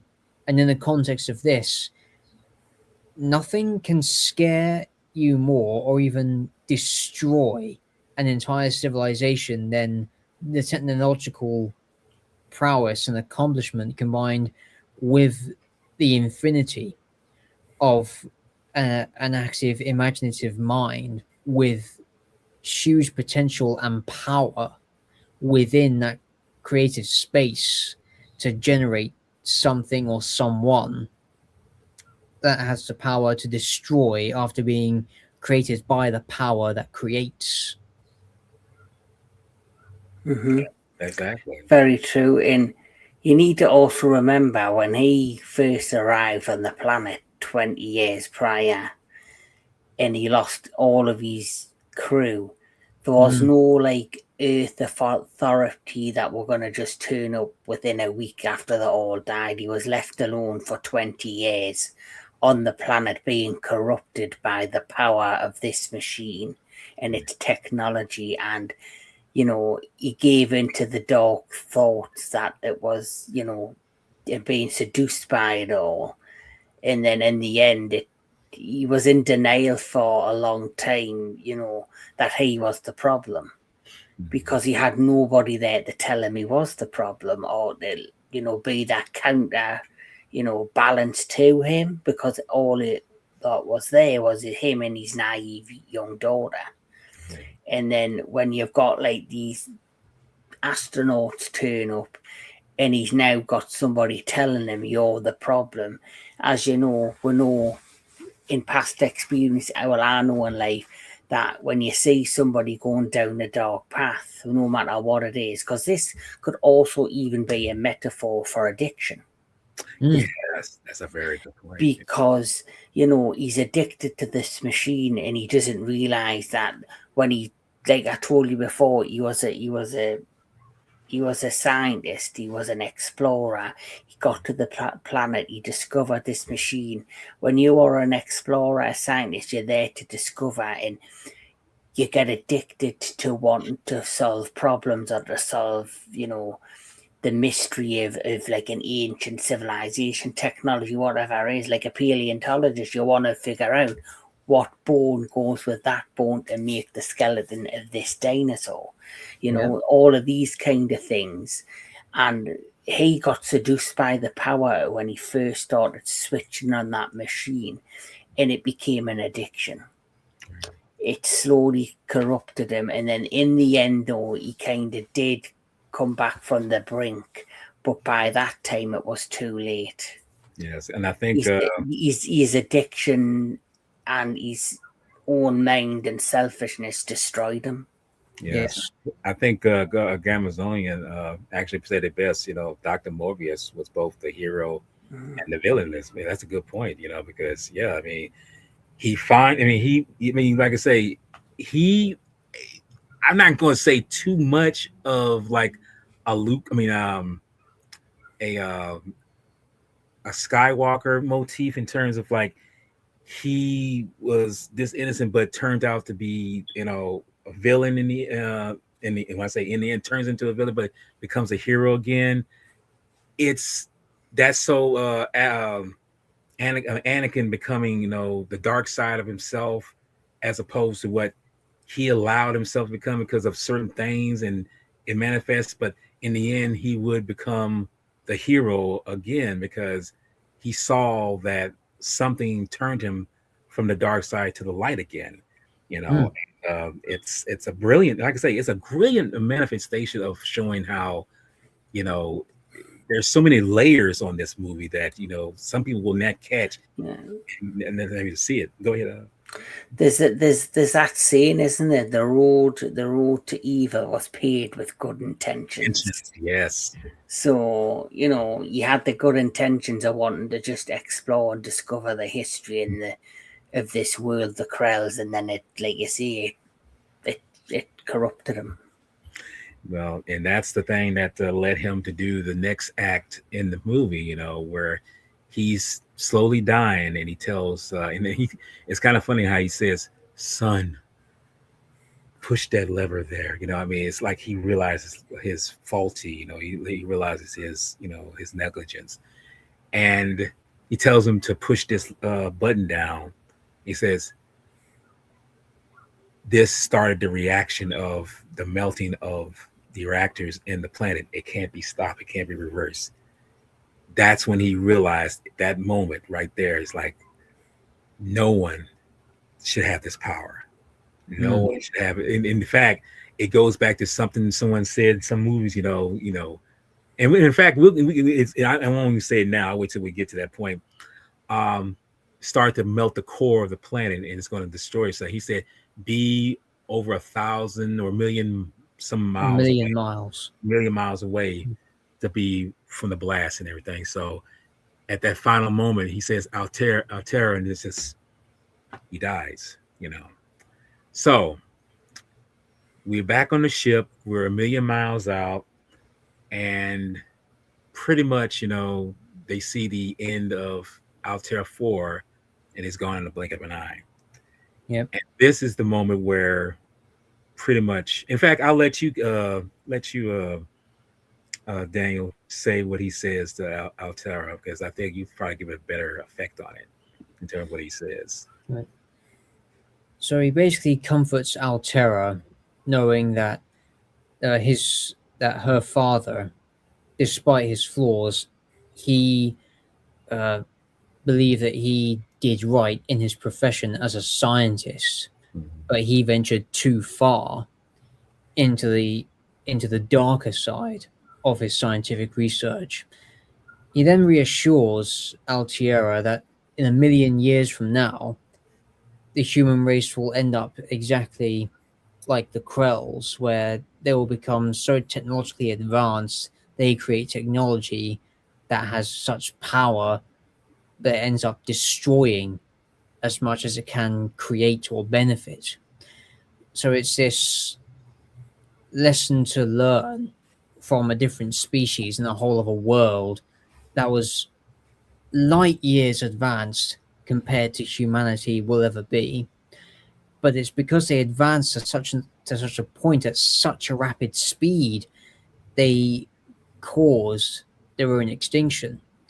And because humanity is constantly working on new technologies, such as we're doing new things with AI, we're designing new vehicles, we are designing new alternative forms of energy. How much further can we go on all of these routes for the name of good intentions?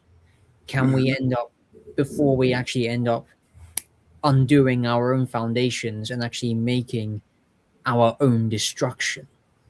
Yes. Where do you stop with that? How long?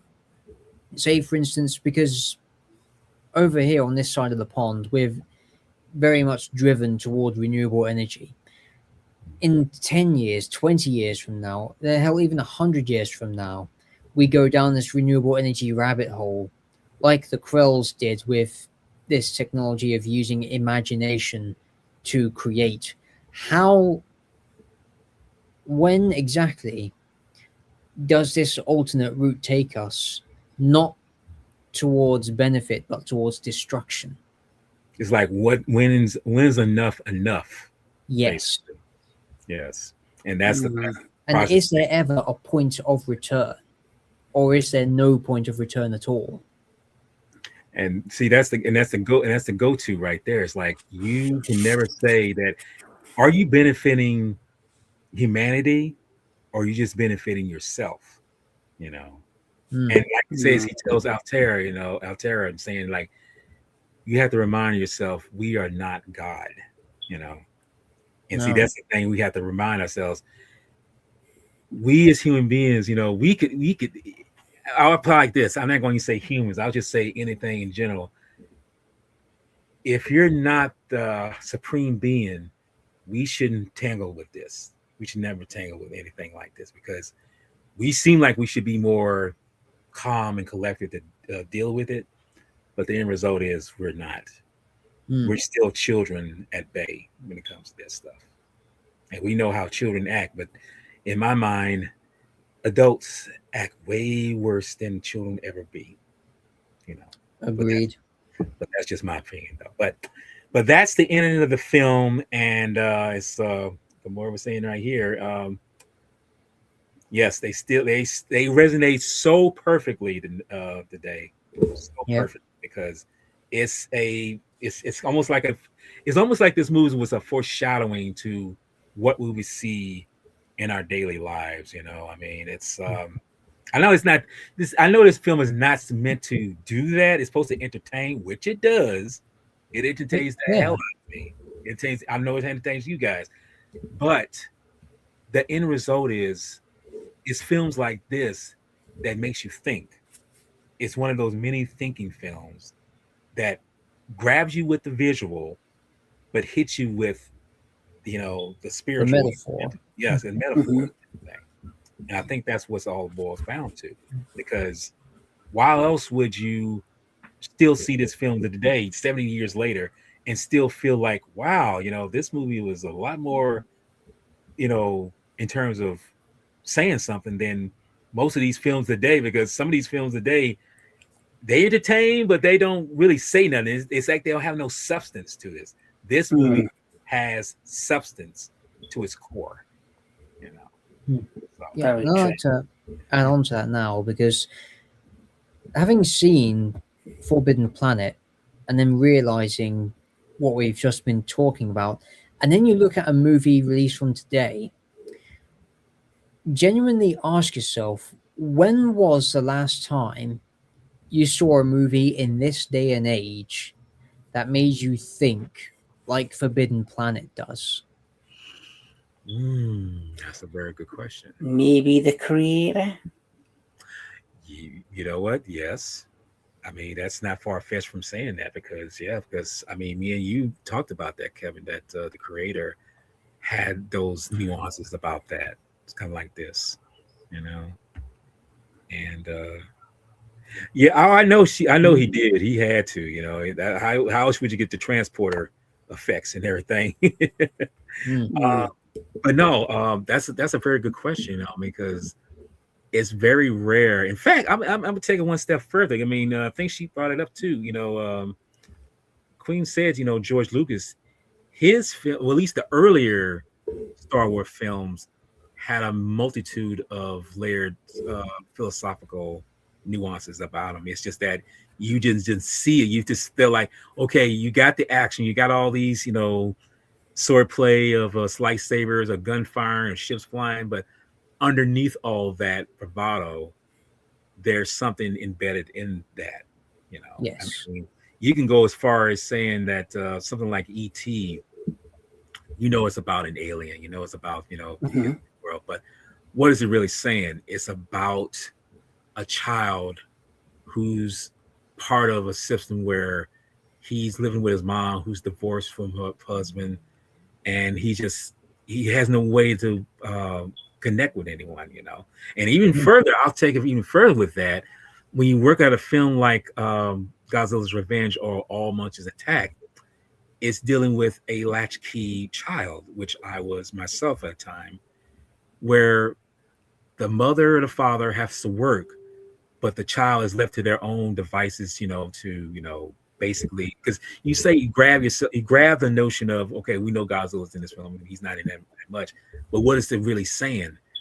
Is really saying that children, even though they're left with that, they still have a way to survive and not be entangled with the fact that their parents not going to be there. It's like, how do you survive with not them being there? I mean, in terms of until they come home, they have to learn how to fend for themselves.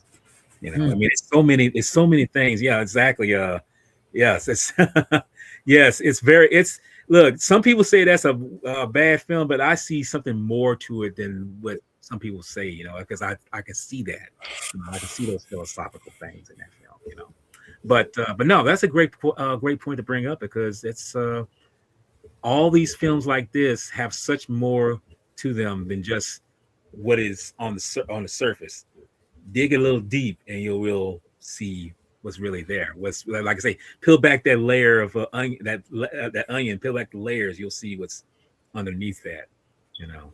So, but anyway, this was pretty decent talk about this film. I mean, I'm glad we got in a discussion with that. And before we go any further, let's give y'all all around pretty much take on this film and give us your feeling about it, and then kind of score it up a little bit. I'll start with you, Professor.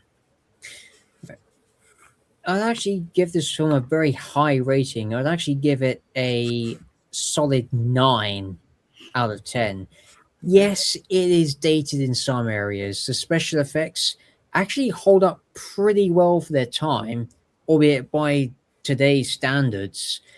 A lot of what we see now with CGI and forced perspective and all these other techniques, they tend to blow things like Forbidden Planet out of the water. But for me, Forbidden Planet's levels of special effects will always trump the majority of modern CGI spectacles today.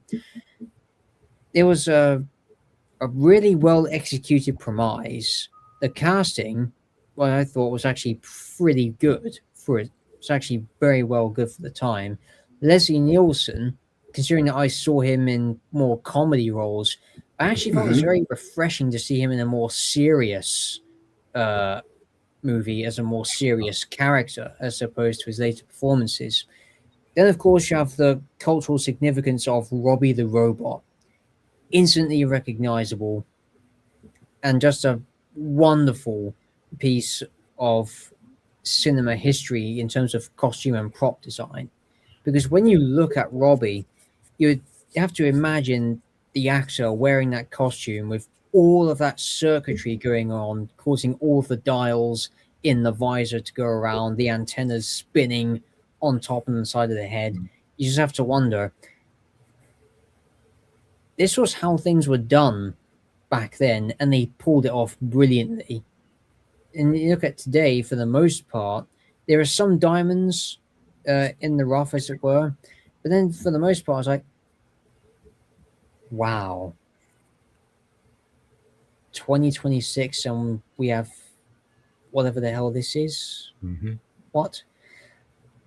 But no, the Forbidden Planet, it is an absolute gem of science fiction media and cinema history as a whole.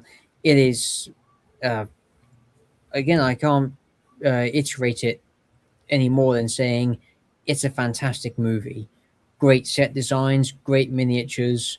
The wardrobe is pure vintage science fiction wardrobe, from the outfits and even right down to the props as well. This, along with many of the earlier science fiction films from the 50s and even the 60s, all stand on the same level set by Forbidden Planet.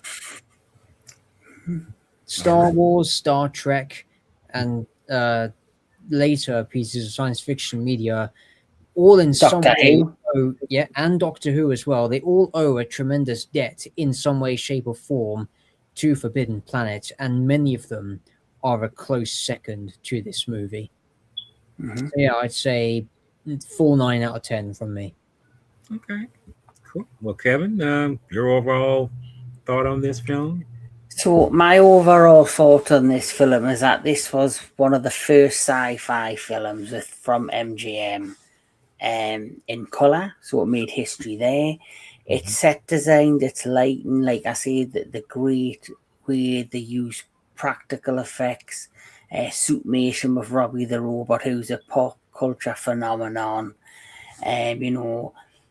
just fantastic. The story itself is intriguing and interesting. For me, I look at this as the first sci-fi psychological film, because it wasn't about putting out there, an alien invasion or the arrival on the planet and they're attacked by a group of aliens, the stereotypical sci-fi alien, trope.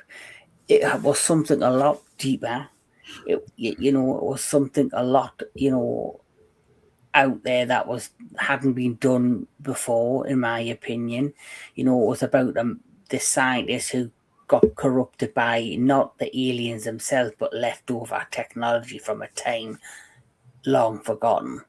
And for me, that was different and unique. And I think it's had so much influence on, sci-fi to this day. Especially the ones we grew up with, like Star Trek, Star Wars, probably Lost in Space. I think definitely had a huge connection with that. It's been impacted, later episodes of the Twilight Zone. And yes, I think it's definitely earned its place in history as one of the most influential sci-fi films.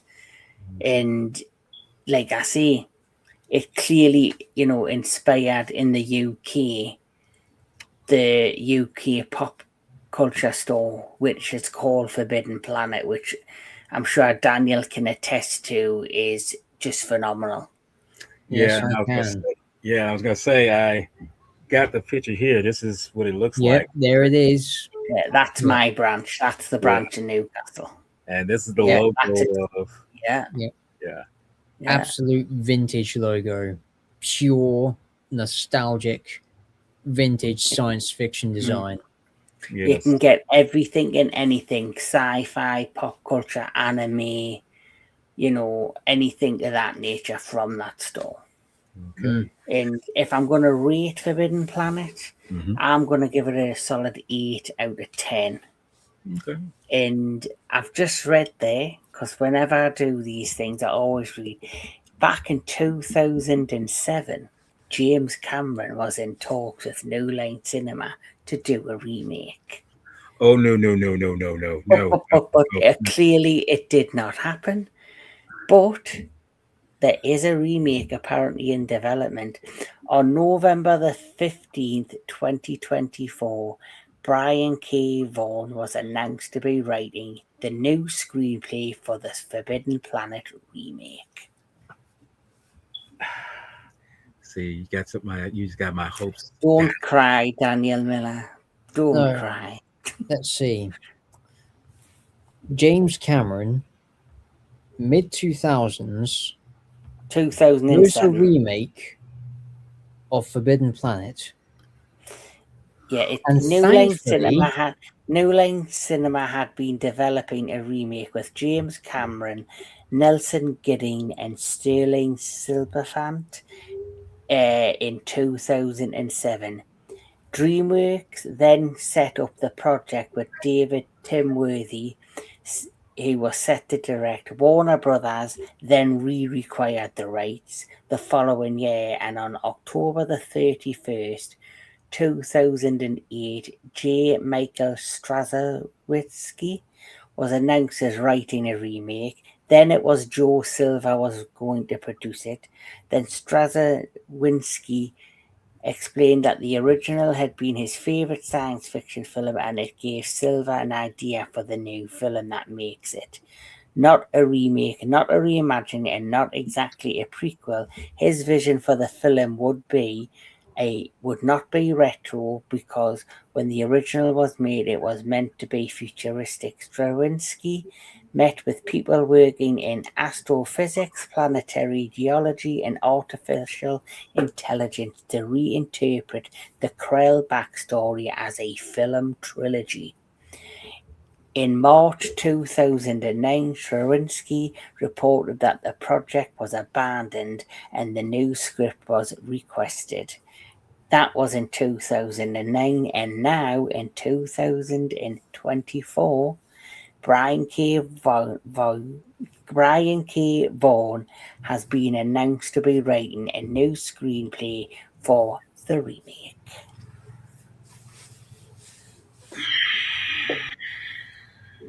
So if James Cameron, who had got it didn't work out in 2007 with him, and then 2008, if it had have got off the ground, it would have been a film trilogy. Wow. Okay, well, this did really dampen my spirits a little bit because I would have never. And the funny thing is, I just showed the boycott. Yeah, something like. I heard that she said this says they would ruin. Yeah, she said I'm glad that they didn't make a remake, but now you reading that, it's like, wow, Hollywood has no shame whatsoever when it comes to. I don't mind no saying remakes or reimaginings. It just depends who does them and if they're faithful to the material or how it's well written.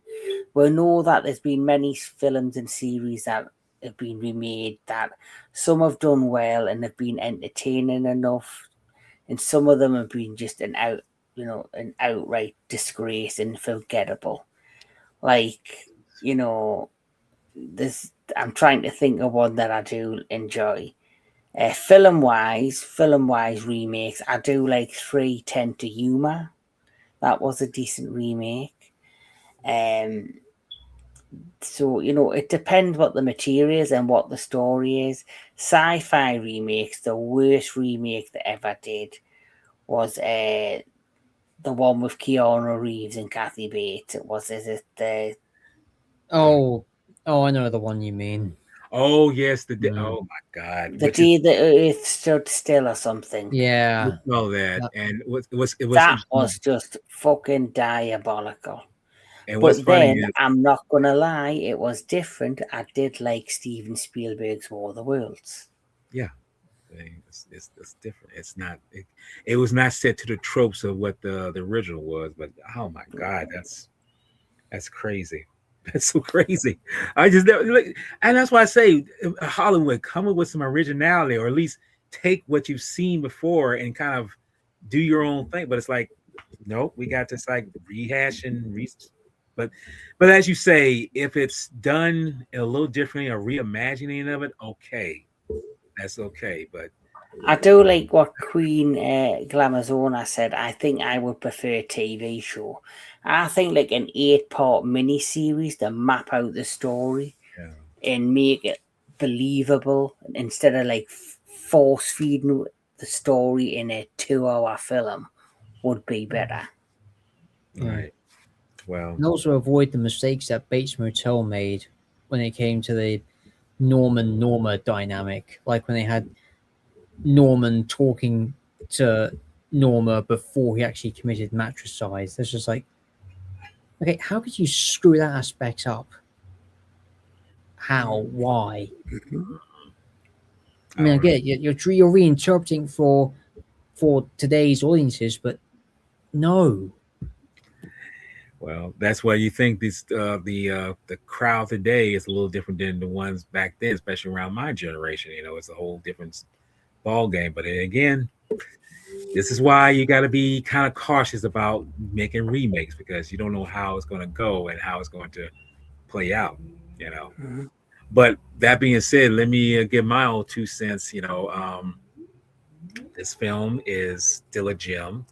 It's still up there with the rest of pure science fiction, or pure storytelling. And like the day after, I mean, like the day the Earth stood still, which, believe it or not, I will.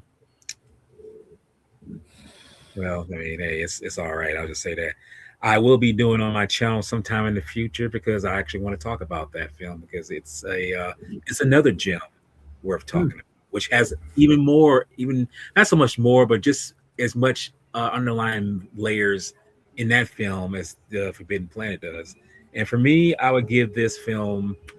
I'm gonna be honest, maybe because I'm older, maybe more seasoned, but I'm gonna give it a straight 10. I'm gonna give it a 10, because it is that lightning in a bottle that unfortunately someone's gonna try to reproduce, rehash, and everything, but its self is unique to a genre, because it was something that a studio which no longer exists took a chance in producing, and so as it turns out, it paid off, because here it is 70 years later, still being talked about even Yep. to this day.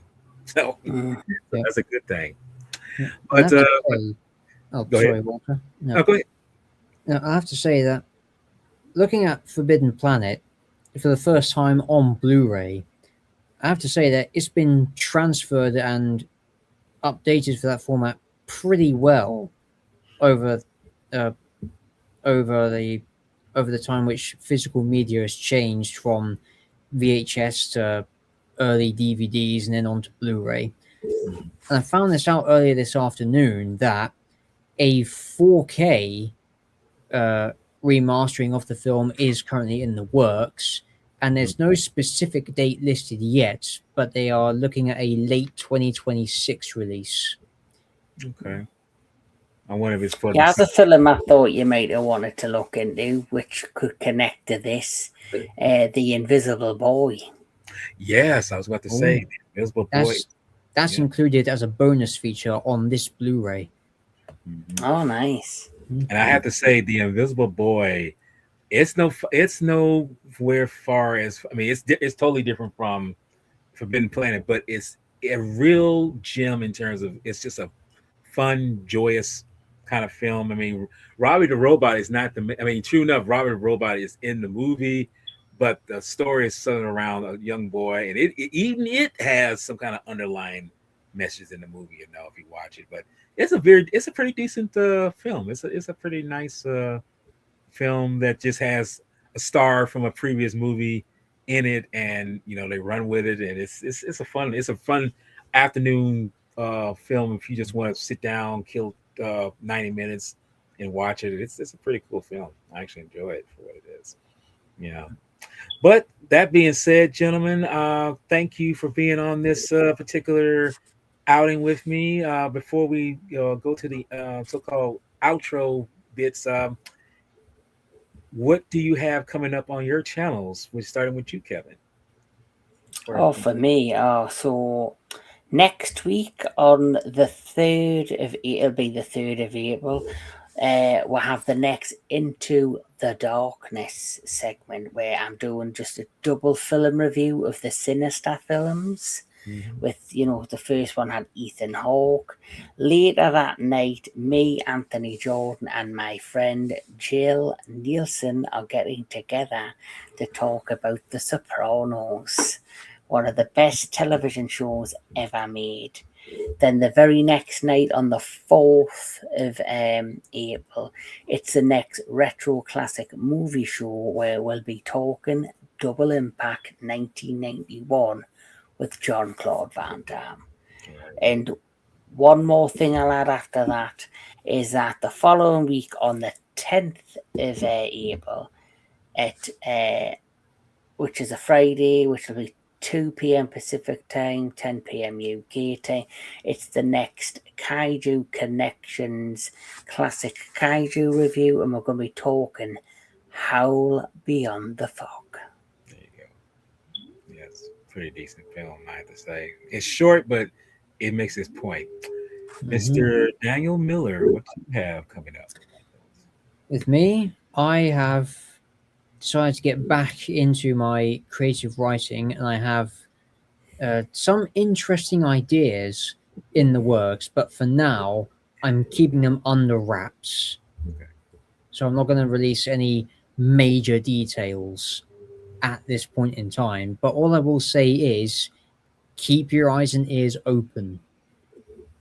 Okay. Well, that's fair enough. I mean, because like I say, you want something on the back burner, it's like, I want to make sure it's seasoned right, and then I'll present it to the world. That's I can respect that. Just right.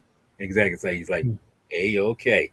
Mm. Well, for me, like tomorrow, I'm going to be joining up with a YouTube content creator named GFan84, and it's just going to be a random talk about certain things that he wants to talk about. I'm just like, okay, I mean, and it's not necessarily going to be dealing with Godzilla. That might pop up, but it's just going to be a random melee of things that he's talking about. I was like, okay, man. And he started me out to talk about him. So I was like, hey, I'm game, And later that month, coming into April, I will be joining up with a fellow friend of mine and D Film Fanatic, and we're going to be talking about. That's going to be on the 11th. Let's say the 11th, and it's going to be the film Blood In, Blood Out, which is a 1993 urban storytelling of three friends in Chicano, Los Angeles, and it's supposed to be a pretty deep film, and it's hopefully a deep discussion. So that's coming up, and I think. Other than that, I got something that I had to push back later that month, which is the 2007 Grindhouse film with me and Anubis. That's going to be on the 18th. So hopefully, if everything goes well, we'll be doing that. But that's pretty much all I got. And like the professor, I won't give too much out because I'm still working on little bits and pieces of what I'm going to produce, what I'm going to bring out. So.